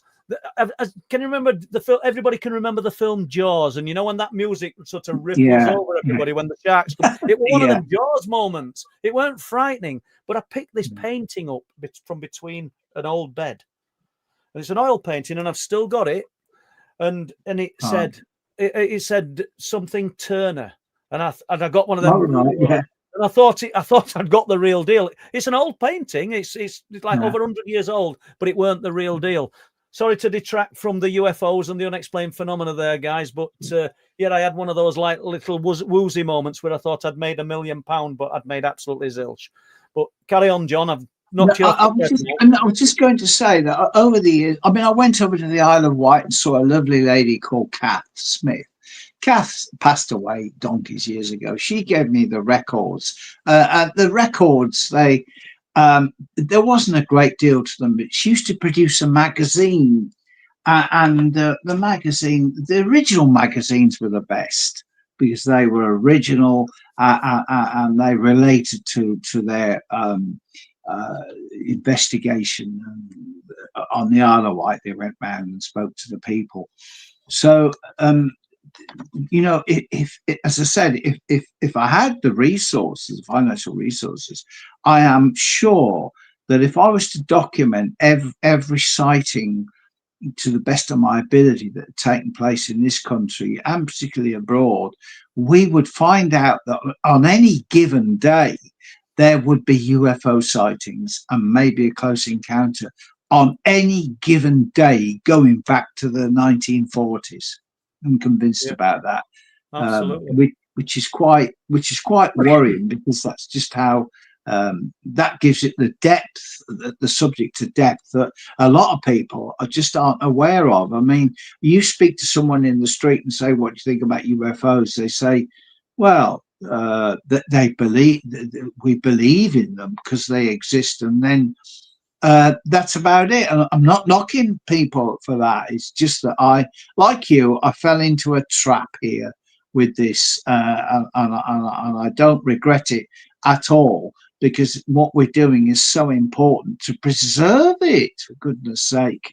So put the message across, But what you've just touched on there, you said if you had the resources and you won the lottery, and you didn't find an old painting like I did that were valueless. If you won the lottery, if you won the lottery, John, you would pour all these funds into it and discover that there'd be a UFO sighting every day. But there'd be more because the thing is, it's bottomless, isn't it? Yeah, but the thing is, for every person that's sharing an experience, there are thousands that are sat probably listening to podcasts like this or sharing these thoughts with themselves and close family occasionally. There's far more incredible sightings out there, John, that you've never heard and I've never heard. And you go to grave with people, and that's what hurts me. And me, it is quite frustrating, but we can only do what we can do. That's it. I mean, we mentioned about the proximity. This is the first book, and if I can just say that, go on. I'm just going to say that 1960 Suffolk housewife sights alien beings. 1929 Navy seaman tells of close encounters. 1930, 1937 alien craft. Alton Barnes, Coventry woman taken aboard alien craft. 1940. Well, I'll just skim through to say that back up to 1958 Lancaster man sights UFO with alien occupant. Missing time, claims of landed UFO, passenger burnt, Suffolk motorist. Well, it's never ended. Unfortunately, I can't, like I used to do. Ideally, I'd like to be able to put this book. I'd like to make this book 1,000-page book, but it would never. Nobody would ever buy it. That's the problem. I'm just putting a picture of that cover up, and obviously we're saying it again, people, because John's given us an hour and a half of his time. So it's the least we can do to advertise John's books. And I don't do it with half at time. I come off a podcast and forget to mention my own books, which are available on Amazon and truthproof.uk. But these are John's books and they're available on Amazon. And do you sell them outside of Amazon, John? Is there a website or anything? Well, no, the best bet is to go onto eBay. If you look up, let's just look up eBay, so we're talking eBay, not Amazon now. Well, no, because I mean, I know that you sell your books on Amazon, correct? Yes, I do. Yeah, and eBay. Well, you sell them on Amazon, not eBay, correct? Both. Well, both. Well, I think we had a conversation some months ago about this. Ideally, we would like to sell our books as independent sellers on Amazon, but Shirley has given up like I have, because Amazon make it the most difficult thing in the world to sell a book on Amazon unless you apply to be a professional seller, which costs you £25 a month, and they take quite a lot of commission out of it. And that is just, I can't do that. I can't do that. You know, it's an uphill struggle. But there's a big sort of volume of work that you've got out there, and the people can look for John Hanson, they'll find the work. Are we still okay for 5 minutes, John? Yeah, we can stay all night if you want. well, I should imagine that. Well, if you've got some iron brew to drink, you probably could. And he's trying to get rid of me now, folks. Questions. So I do apologise, people, because it's been a bit different tonight, hasn't it? Because we've jumped down memory lane, but it's brilliant, because how often do we get to speak to a ufologist, somebody who's been involved in the subject for such a long time, as John Hanson, and get his take on things. I wanted to talk to you about David Daniels, and it can be, I'm sorry. Yeah, of course, it can be 30 seconds or it can be 30 minutes. I'm not bothered. What are you? And first of all, give people an overview, because otherwise I've just said a name and they don't know what I'm talking about. Well, David Daniels originally came over from the States to England and met up with Dot Street and Brenda Butler. He didn't get on with Dot Street very well, but Brenda took him in and looked after him. And then we still need an overview, John. I'm sorry for saying it like that. Brenda Butler's input is the Rendlesham Forest incident. He reckoned he was a reptilian, and he. I have tried to trace a lady. She's quite well known. I can't remember the name now, but she's a researcher. And recently, I've tried to trace her. She's still alive. She's still in America. I want to know if there's any update, because she met a couple about 10 years ago that I think was David Daniels. And she actually said to me, we got on a coach, and as we got on a coach, we felt a pricking sensation in our ears, and we think that he's interfered with us. And I wanted to know more on that, but I couldn't get in touch with her. But he, as I say, I think he even met Lord Hill. That's right. He went to Lord Hill. He met Lord Hill-Norton, and so yeah, quite a character.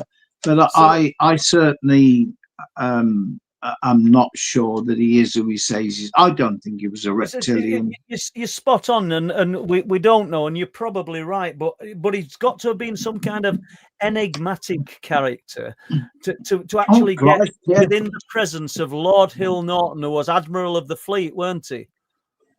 Correct, yeah. By the way, I had a letter from his son about 4 months ago, and this is crazy, saying that, sorry, we haven't replied to your letter. It fell down the back of the chair, and that was 7 years ago. So he sent me a reply, and now I can't find the bloody reply. But basically, he's saying that his son they're not interested in UFOs anymore. And that's the thing, Paul. How can you not be interested in UFOs? How can you not? Anymore, saying it like that, it's crazy, isn't it? And over the years, I think, am I right in saying that the royal family have took an interest in your books? Prince Philip has, yeah, and that stems from, of course, Lord Louis Mountbatten, who was very interested in UFOs and even was involved in a sighting that happened at Broadlands Estate involving, I think it was Sergeant Briggs. I don't know, I'm not sure about that, but certainly Lord Louis Mountbatten was interested in UFOs, and a lot of people that served with him on HMS Kelly were also interested in UFOs, and probably one of the reasons why Flying Saucer Review was first started back in the 50s.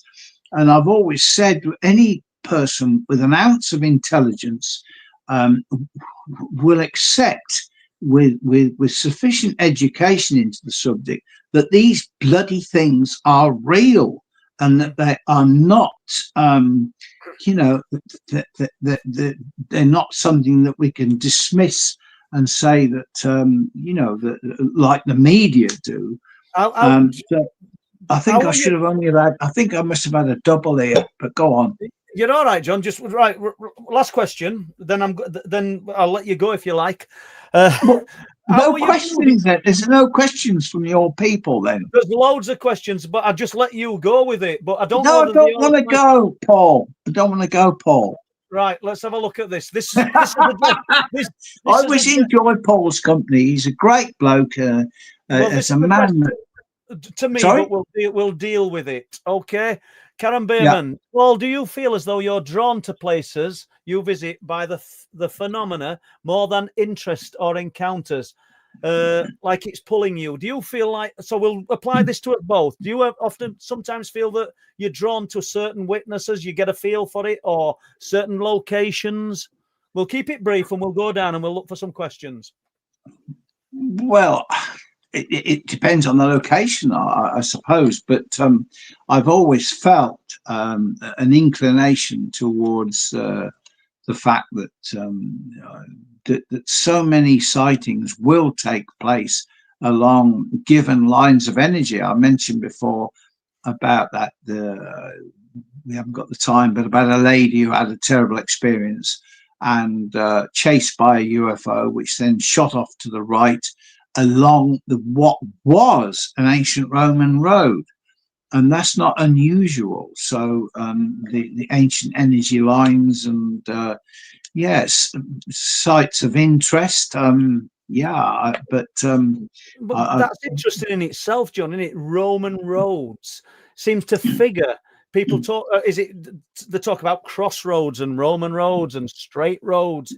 Do you think there's an energy that's held there by the people that have worked those areas and walked those areas? What do you think? Spot on.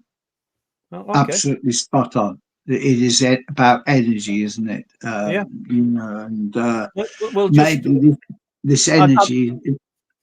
Paul, do you think there's any truth in the AI we are hearing about so much? I'm not sure what you mean there, Alicia. Any truth in the AI? I'm putting them up as they come, people. AI is real. We know it's real, but I'm hoping there's some questions for John Hanson here. Let's just go down.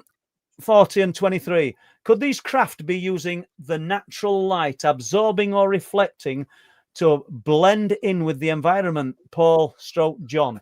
They just seem to appear to eyewitnesses. They don't seem to glide like any other aircraft. Any thoughts?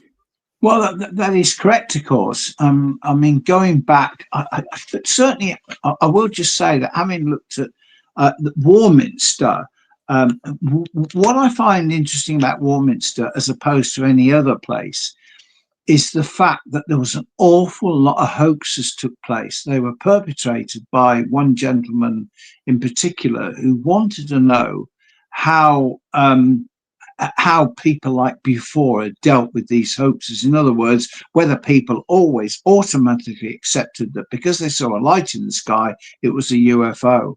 So, but over the years, not so much now, but I've come across an awful lot of sightings of what appear to be multi-lights in the sky that are cavorting about, moving. Some of them form the shape of a triangle. And then that's followed by what appears to be a structured craft. And we don't get those, as I call them, light displays. I haven't come across any light displays in the Warminster area. So I've got some reservations, but there were some quite interesting incidents that took place there. Yeah, so excuse me going off at a tangent. It's good going off on a tangent, John. It's great because it's kind of stretching our minds as well. So we've got a question for John. Does John know anything about Kenneth Arnold eventually thinking the craft he saw were living creatures? Oh, how can we say? I mean, the flying saucers, the name that was given to them as flying saucers, that's not what he used. It was because of the way that they moved. They skipped. Like if you threw a stone in a pond or across the sea, it would skip, it would move across.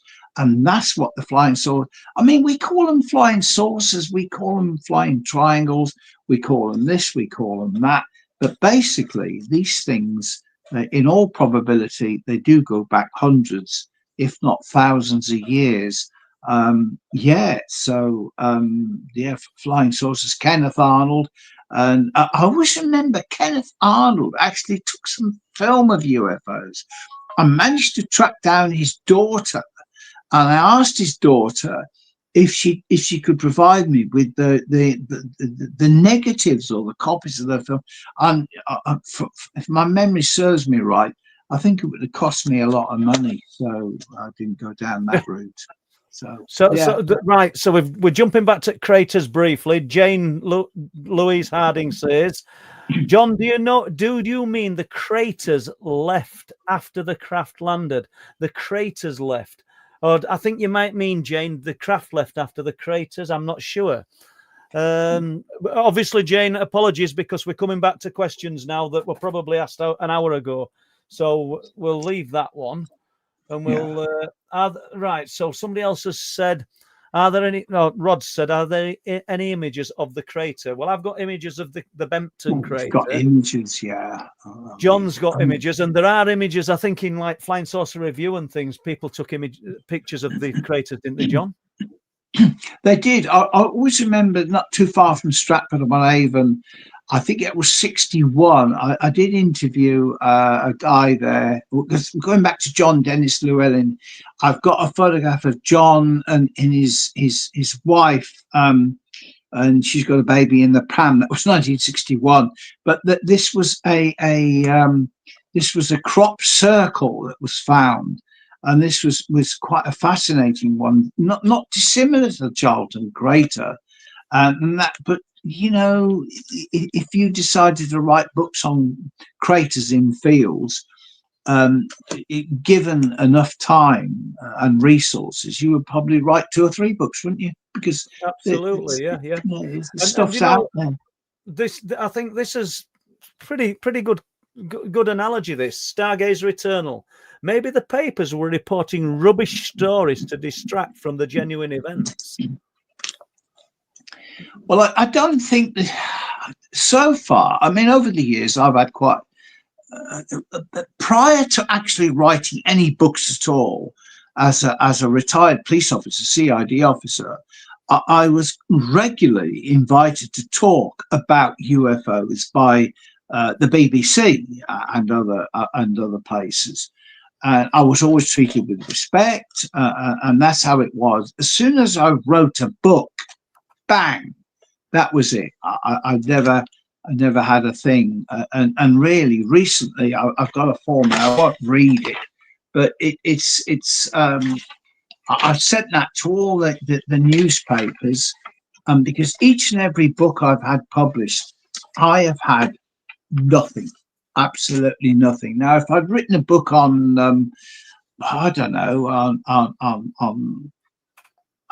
anything you could talk about, there would have been some interest, but there's no interest in me.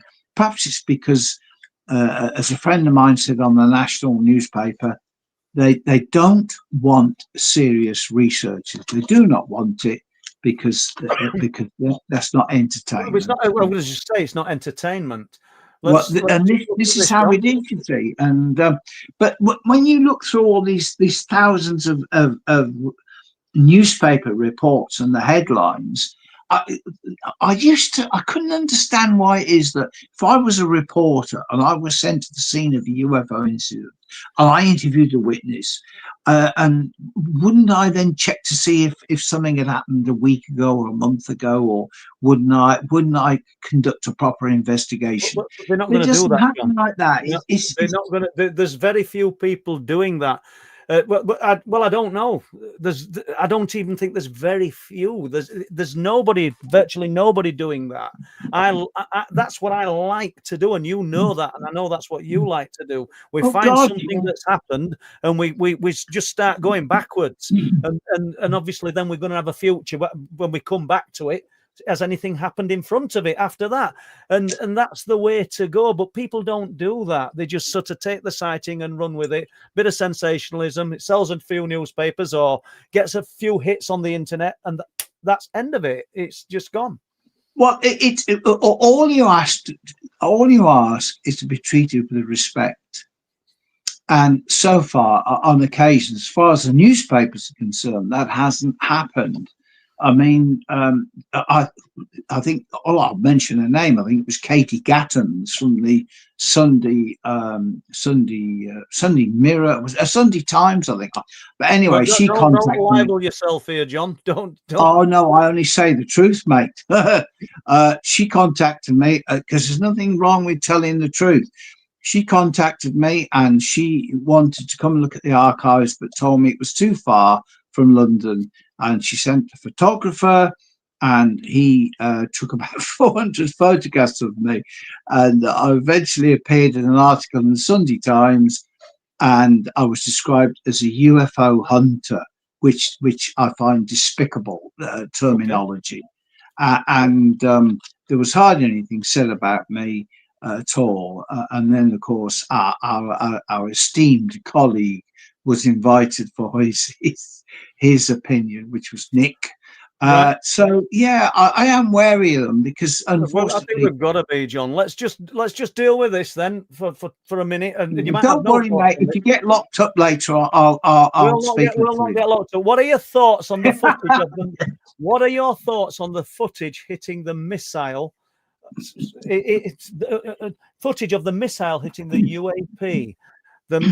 The missile literally bounced off the UAP. I don't know if you've seen this latest footage. I've seen it. And what was that?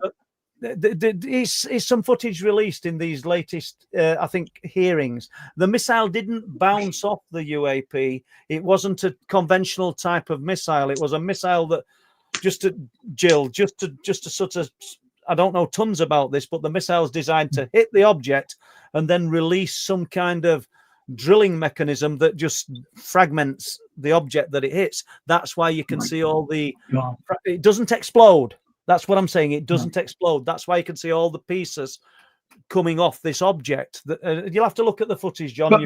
But we don't know what the object is, do we? I mean, no, it's a UFO, but or UAP. It's a UFO. I mean, it could be military. It could be man-made. Well, I agree with you, particularly now with these drones that are flying about all the time. These new drones, I don't know. Right. We've got one. I'm putting these questions up, and I'm not. Had this had always puzzled me, but who or what builds or repairs these UFOs? Well, I guess if it's puzzling you, Alienate UK, and that's Andy. Good to see you, mate. It's definitely puzzling me because I've got no idea. Well, I agree. I don't know. I have no idea. As far as I know, I mean, we've heard about crashed UFOs. We've heard about crashed UFOs and alien occupants taken into custody. And I just don't. I don't know whether to believe that. So far, I've seen no evidence of that in this country whatsoever. And I think that they self-repair themselves. That's if there's. I don't know. I don't know. And this is a strange one, and it might be a bit tongue-in-cheek, this, but we'll go with it. Scotch Mist, have you heard of the recent sightings of a dragon in Yorkshire?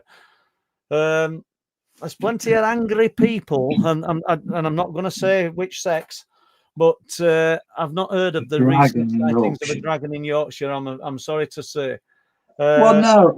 I haven't heard of a dragon, but of course, funny enough, I was reading up about Philip Spencer, and he was a so-called police officer that saw Ilkley Moor, wasn't it? Who saw a humanoid shape walking across the moor, and I only found out that in fact he was interviewed and under regression, and some quite interesting stuff come out. But my argument would be once again. If he was a police officer, he must be retired. But until, I mean, like yourself, if I can interview them, then you can assess them. Then you feel that gut instinct takes over, and you think, no matter how weird the story is, this guy is real. But if you can't do that, you've got to take it with a pinch of salt, and that's what I do, like the Loch Ness monster. We've got one thrown at you here from Ian Linney. John, have you seen or experienced anything yourself? Well, which is correct. Of course, yes. I've filmed the UFO in Rendlesham Forest on the 27th of December 2000 at about 9:10 p.m. And the object I filmed, it's on YouTube. It was identical to what was seen over Sizewell B power station 2 years later, involving Tony and Susan Spurrier, who I interviewed, and they talked about some images or what appears to be humanoids coming down from that craft. So I mean, I've also experienced reports, and I won't tell you up any longer, but I've experienced things that amazed me and fascinating. Yeah. In fact, with that question, Linny has come to the table a bit later than we needed, because we could have expanded on that, John. But well, we could have done with Rendlesham. Yeah, right. Shelley Montgomery, question for John: has he come across reports of strange, particularly small clouds acting odd? I suppose clouds acting strange. Clouds. Sorry, I thought you said clowns. Clowns, plenty of clowns, John, but we've not got any in our chat. Well, I was going to tell you about the Liverpool leprechauns, but that's something else. Never mind. Yeah, not about clouds. No, I have heard reports of strange clouds, and sometimes people have associated them with UFO activity. But who knows? Yeah. Who knows? And I use. Right, we've got this. We'll try this Rick Allen question. I haven't read it, Rick. So, what does John think the purpose of these UFOs actually is? Why are they doing this? What are their intentions? I suppose they need us as much as we need them. They've been with us for probably thousands of years. And for all I know, this is a bizarre thing. For all I know, they may be the original occupants of planet Earth, and we might be the aliens. I just don't know, but they need us, and that is quite clear. And they've been. I presume that they exist on this planet somewhere, and that's rather than extraterrestrial. I don't know. I don't know. It's like people ask me where they come from and what they are, and I don't know. All I can give you is the evidence of what people have witnessed and what people have experienced. and yeah. So it's And Rocky Newson says sometimes a bit of whiskey helps. absolutely. You should ask Malcolm Robinson that. Yeah. Well, if that's true, yeah. Well, that is right. Hold on. We've done this, but I'm going to put it up again because John's given us so much of his time. Where's the best place to get your books, John?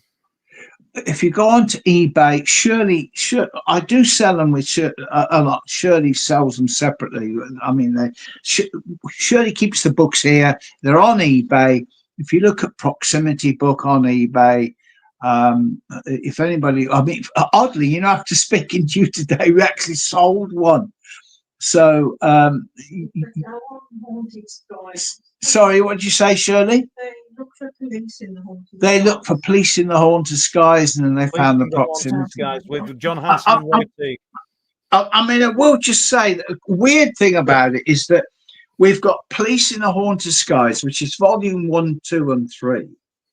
A volume 2, bizarrely, which was written by Howard, the foreword by Howard Hughes, hardly sell at all. And we have 54, 65, Suffolk Police, Surrey Police, Police Scotland, Staffordshire Police, Thames Valley Police, Chief Inspector.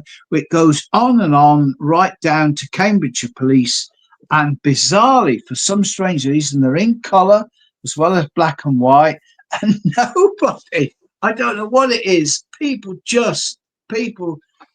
don't want to bother with them, do they, Shirley? That is it's probably par for the course, John. You know, it's the same with a lot of people.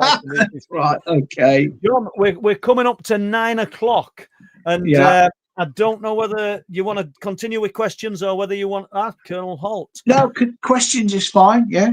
Oh, Shirley's just come back in the room. Me, John. Honestly, sorry? Right, you're amazing me because I thought we'd have done by now, but I'm happy. It's all good.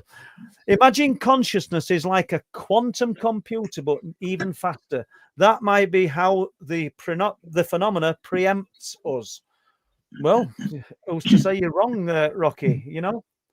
Well, I tend to agree with Rocky. That possibility might well, you know, consciousness. I'm scrolling down these questions, guys. Thanks, Gemma. Thanks, Lee, for doing the moderating. I think Alison's been in.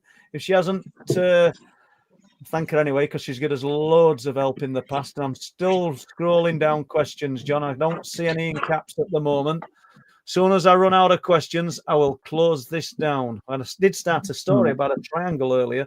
I'll just put that up. Thank you very much, TA, and thank you for everybody that's contributed tonight. Jane Louise is saying, have you ever seen a UFO? Well, we've covered that one, Jane. Let's have a look. Keep going down. Well, I think we're really... there'll be some questions that aren't... John, right, let's have a look at this. And it might... Mika says, John, do you have a favourite sighting or case? Do I have a favourite sighting? I suppose it would be... Well, there's so many. I mean, I've spent a lot of time in Rendlesham Forest. Certainly what happened in Rendlesham in 1980 fascinated me, particularly, you know, having talked to Colonel Holt. But yeah, the 55 sighting, Margaret Fry, the 55 sighting, the 79 sighting, Jean Hingley. There are too many. Obviously, John, I'm not going to put you on spot to talk for another half an hour or an hour, but the 55 sighting, just give us a paragraph. What was it about? And then the 70 sighting. That was Margaret Fry, July 1955, and she lived in Bexley Heath, Kent, and on her way to pick some medicine up for her son who was not very well. She was in an Austin 10 with the doctor. I can't remember his name. Threkold, his name was, and they were on their way. And this thing came down and hovered about 10 foot above the car, above the junction, and they drove away. But a lot of children came to see this, including a police officer that I tracked down and other people. So we've got this saucer-shaped craft in Bexley Heath, 1955. That's what sparked off Margaret's intense desire to investigate and research incidents like this. And so, you know, she was a fascinating lady, and I suppose the July 55 Bexley Heath case really Probably got to me. And your favourite case. yeah, and I mentioned about Margaret Webb from Skyscan, another great lady. And I've got a photo taken here at a UFO convention in Birmingham in 1989 when she met George Victor Ed Bishop, an American film, television, stage and radio actor based in the United Kingdom, known for many roles. How many people remember Ed Straker from the Jerry Anderson UFO series? And she's having a glass of wine with him, and she put so much stuff into this. And again, it should not be forgotten. You know, all these people, John. All these. I'll tell you what. People in chat, what you're taking from this tonight, John's memory is absolutely on point. He's going, oh, I can't quite remember. Then you're finding them. You're plucking these names out of the air from the 1950s. It's sharp as a tack. Right. You stop me whenever, because we've gone over now. But Jan and Andrew, apart from UFOs and aliens, have you seen ghosts and spirits? Well, he's tasted spirits, Jan and Andrew, but no. Well, I don't know about ghosts, but I've seen some pretty. I mean, in Rendlesham Forest, I've seen some amazing orbs. I've seen them with my own eyes, and I've even photographed them. And it's a fascinating, and also what appears to be humanoid images. Whether you want to refer to them as ghosts, I don't know, but yeah, there is obviously an association, in my opinion, between them. And when Paul mentioned about the archives, we do have a couple of folders with some amazing paranormal sightings from the Essex area. But generally speaking, you know, as we explained before, anybody that gets close to these things can have problems after. And a lot of these problems will involve shadows, strange shapes, ghostly shapes, images. So are they all part and parcel of it? I can't say. I don't know. I mean, if Paul's got any ideas on that. Well, I think they are. Everything is connected there. Banshee Studios UK. Paul and John, are you aware of the true story of alien paranormal visitations? Now, I don't know what we're talking about. Banshee Studios UK. Is this something that you've developed or made? So I'm not aware of it, but I will have a look. Or if you want to point me in the right direction, send myself or John a link. Yeah. John, you can be found on Facebook, can't you, John? Yes, yeah. These questions just keep coming, so you're just going to have to close this down when you're ready, John. What are your thoughts on the Nordics? Sleep. Go on. Yeah. What are your thoughts on the Nordics? Think anything differently do you think they are anything different to the Greys, or I should say, do you think they all have the same agenda? I honestly don't know. I've got reports from people, and I can see the Nordic faces and the figures, and people I've spoken to have seen them and illustrated them, and then we've got the Greys, and I honestly don't know. All I know is that when people have these extremely close encounters, and I hate to use the word alleged, because I'm convinced that it's not an allegation. It's a fact that these people have been abducted, or at least believe they've been abducted. But if it was all in the brain, well, how come they have all these physical injuries afterwards, and other witnesses see these objects as well? But yeah, I'm not sure. Some people say there's quite a number of different species. I honestly can't say, because I don't know. No. Shelley Montgomery. Question. What does John think of why a Tic Tac would be stationary? Obviously, we're talking about the disclosure UFO, I would imagine, off ground next to RR tracks. There was an electric box thing close and interesting caves close by. Shelley, I've not got enough knowledge of this to even begin. Well, I mean, tic tac. I mean, I think that's tic tac. I mean, doesn't that illustrate a movement? Tic tac, really. I think we're talking about the shape of it, John. That's like the little mint. That's right, but I have lots. But tic tac is something that could as well illustrate what was seen back in the 50s and the 60s and the 70s. It's nothing unusual for me. I mean, my problem probably is a bit like yours, Paul, is that you've researched quite deeply in this subject, and in some ways, you become a bit blasé to a lot of it, don't you? Exactly. Yeah, I was going to say that, mate. That is the problem, but it's not a criticism. It's a problem that's associated with in-depth research, and tic-tac stuff is something we've come across many times before. So Rod's got a question for you. We'll ignore the first half because we've already done that. So I'll read it. John, have you seen anything yourself? Ignore it. If not, what would you choose to experience? So, John, if you could experience one part of the unexplained, be it UFOs, ghosts, anything, what would it be? Well, that's a difficult question. I know the only thing that's ever happened to me in my life was when I was age 13 and being awoken about 12 o'clock at night, and I was in the same bedroom as my grandparents before they came up to bed, and seeing something in lying on top of the bed which frightened me.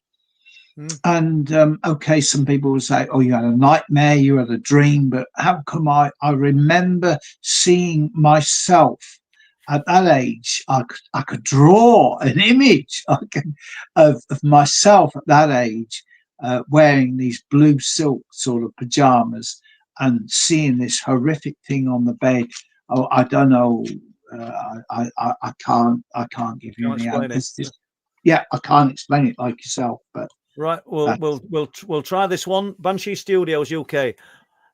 John, Paul, are you both aware of the true story, The Uninvited, of alien paranormal events which took place South Wales, late 70s? I am. Which is not the book has never left my mind since I read it. It is an interesting book. That you'll know about this, John, won't you? Well, is this Peter Paget's or what? I can't remember. No, it's not. I've got it right. It's the family that suffered all the strange happenings. I'm trying to think of name. Oh, you mean Pauline Coombs? No. The Uninvited. Am I right in Banshee Studios? Oh, I think I know you mean. Is this crikey?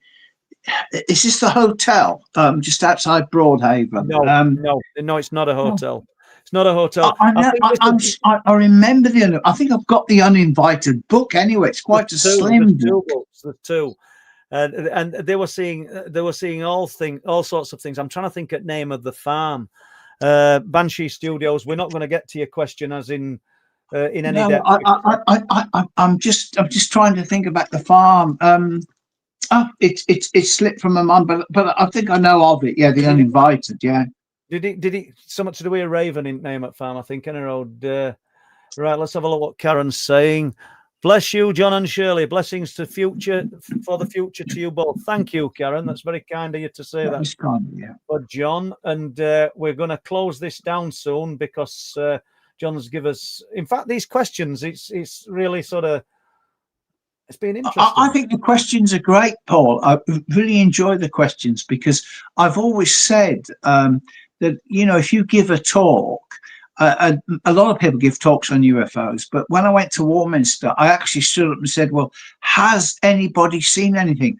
And about a dozen people stood up and told me about their stories and their reports.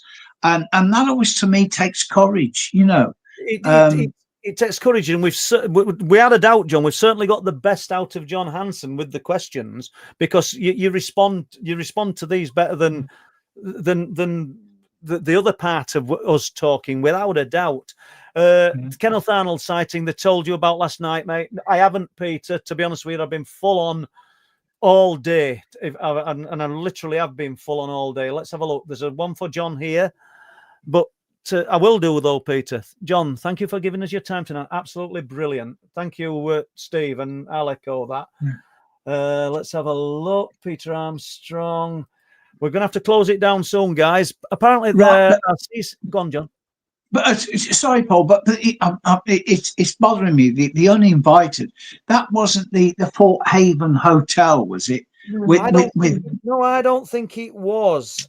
With Rosa Granville, Francis Granville. I'm reluctant. I've actually got the names of the people in my head, but I'm reluctant to say it in case I've got it wrong. Yeah, I think it was slightly a bit suspect. That's all I can say about that. Okay. Yeah, because I remember. Yeah, I've got the book, The Uninvited. Yeah, but I just apparently there are CCTV sightings of ghosts, UFOs, etc. in every town. I should imagine there are, Peter. Can you imagine people, everybody having that job, viewing CCTV? I dare say you're not going to look at it religiously, just fix your head on screen all night. But you know, somebody says, "Oh, somebody's reported seeing some strange lights," and you've got the access to go through this footage. It's a dream scenario for anybody who's interested in the unexplained, really, isn't it? It is, and we talked about ghosts, and but I've come across quite a few occasions when motorists have come across ghosts. But this is the interesting thing: they've hit them, and they've heard a bang as they've hit a ghost. Now, where does that leave you? Where does that leave you, indeed? Because if they've hit a ghost and they've hit them, and you're hitting something solid, it's dented the bloody car. Well, could that be? I've often wondered whether that is maybe some sort of time bubble, or something that because they say that time never goes away. But did it damage the car? Did it hit the car? Did it damage? Yeah, it did. It did. So it doesn't make sense if it's a ghost, and it wasn't a person. I can assure you that, because on a number of occasions the people got out the car and there was no sign of anybody, and so I don't know. It's really, really strange. Yeah. Right. Last question. This David is asking, John, did you ever follow up on the abduction case at Stanswick Lakes? Well, it's not so much a follow-up. The guy that originally investigated it was Johnny Jenkins from Scotland, that we met some months ago. And Johnny told me about this about 6 or 7 years ago. I spoke to the Stanwick Lakes. He was a retired police officer, and that was an amazing story, where he had some interference. Bizarrely, as a police officer, he was getting stopped by the police and being checked. Well, why would that happen? I mean, yeah, who flagged him up on the police national computer? But that was an amazing story. And the Stanwick Lakes, yeah, you just reminded me. I'll speak to Johnny Jenkins, and I'll find out the guy's name. I had it, but trouble is, when you write it up as a pseudonym, you think, well, where did I put his name? But I will chase that up for you. Right. Yeah. Last thing, it's not even a question, because I think this is the story. Ripperston Farm. Yes. That's the one, isn't it? From that's Pauline Coombs. Yeah, Pauline, you were right. You were right. You were right. We were wrong with what I was thinking. No, the window where the so-called creature stood up and looked through the window, that's been bricked up and that's been disposed of years ago. But a smashing couple. And a lovely couple, Billy and Pauline. But the interesting thing is that long after they've gone, I interviewed the people that I'm sure they've gone as well. I won't say moved on. This was probably about 10 or 15 years ago. I went there and spoke to the family, and they said they had all sorts of paranormal experiences happening around that farmhouse. And I would imagine that it's still happening to this present day. But of course, there was Pauline Coombs herself, I think, used to live in a caravan, down on the beach, near the beach, and she also had some amazing visitation. So I suppose basically it's about Pauline and some of the amazing stuff that happened to her, but very genuine lady, you know. John, I'm going to leave it there then, and thank you very much. I know we had a bit of a rough start audio-wise. Yeah. Thanks to almost 200 people still listening to us rambling on, and we've covered loads of ground, John, and no doubt you'll be back, and we'll do a Right, little bit can I more. suggest something, Paul? Please do. What I suggest you is, if people contact you, maybe they could contact you and say, look, they're interested in a specific year. Say, for example, we picked 1996 or 1976. I could bring the file, and then we can go through. I can let you know what's in there first. And then we can go through that year, and then I can, argument's sake, I can show you that illustration, that one up, and we'll get the illustration. So it's worth doing that, showing you the archives then. So listeners, and thank you for everybody that's stuck with it tonight for us, please. Give us an idea of the year that you'd like John to cover, and in a month or so's time, we'll get John back. We'll do a 1970, a 19, whatever you want to do, providing John's got the material, and I'm sure you will have, and we'll cover those years. What's most prolific year just before we end this? Well, we've got, I talked to you about the 63 file. That's, I think, what does that say on Shirley? Is it May? Is it May or June? We've got 63. We've got 4 files. We've got 1977 was prolific. 1990s was prolific. But again, I will just say one thing. If I was in a position, if we could employ someone, if we had the funds, if we could make that archive what it was, I would say to you that the so-called peaks of UFO activity, obviously in some years they were heavier than in other, but mostly they were heavier most years anyway, because that's how much activity there was. So whatever, we've 1960. We'll leave it to the listeners then, John, and whatever they want. Okay then, my friend, thank you very much for giving us a few hours of your time. And there's a picture. That's the implant. Right, we didn't even touch on implants, did we? So I think we showed it last time, didn't we? I think that's there's quite a story behind that, but we'll talk about that, and I'll update you next time. Okay, John, Shirley, thank you very much, and we'll end it there. Thank you, everyone. Good night. Cheers, Bye-bye. Thank you. Bye-bye. Bye-bye.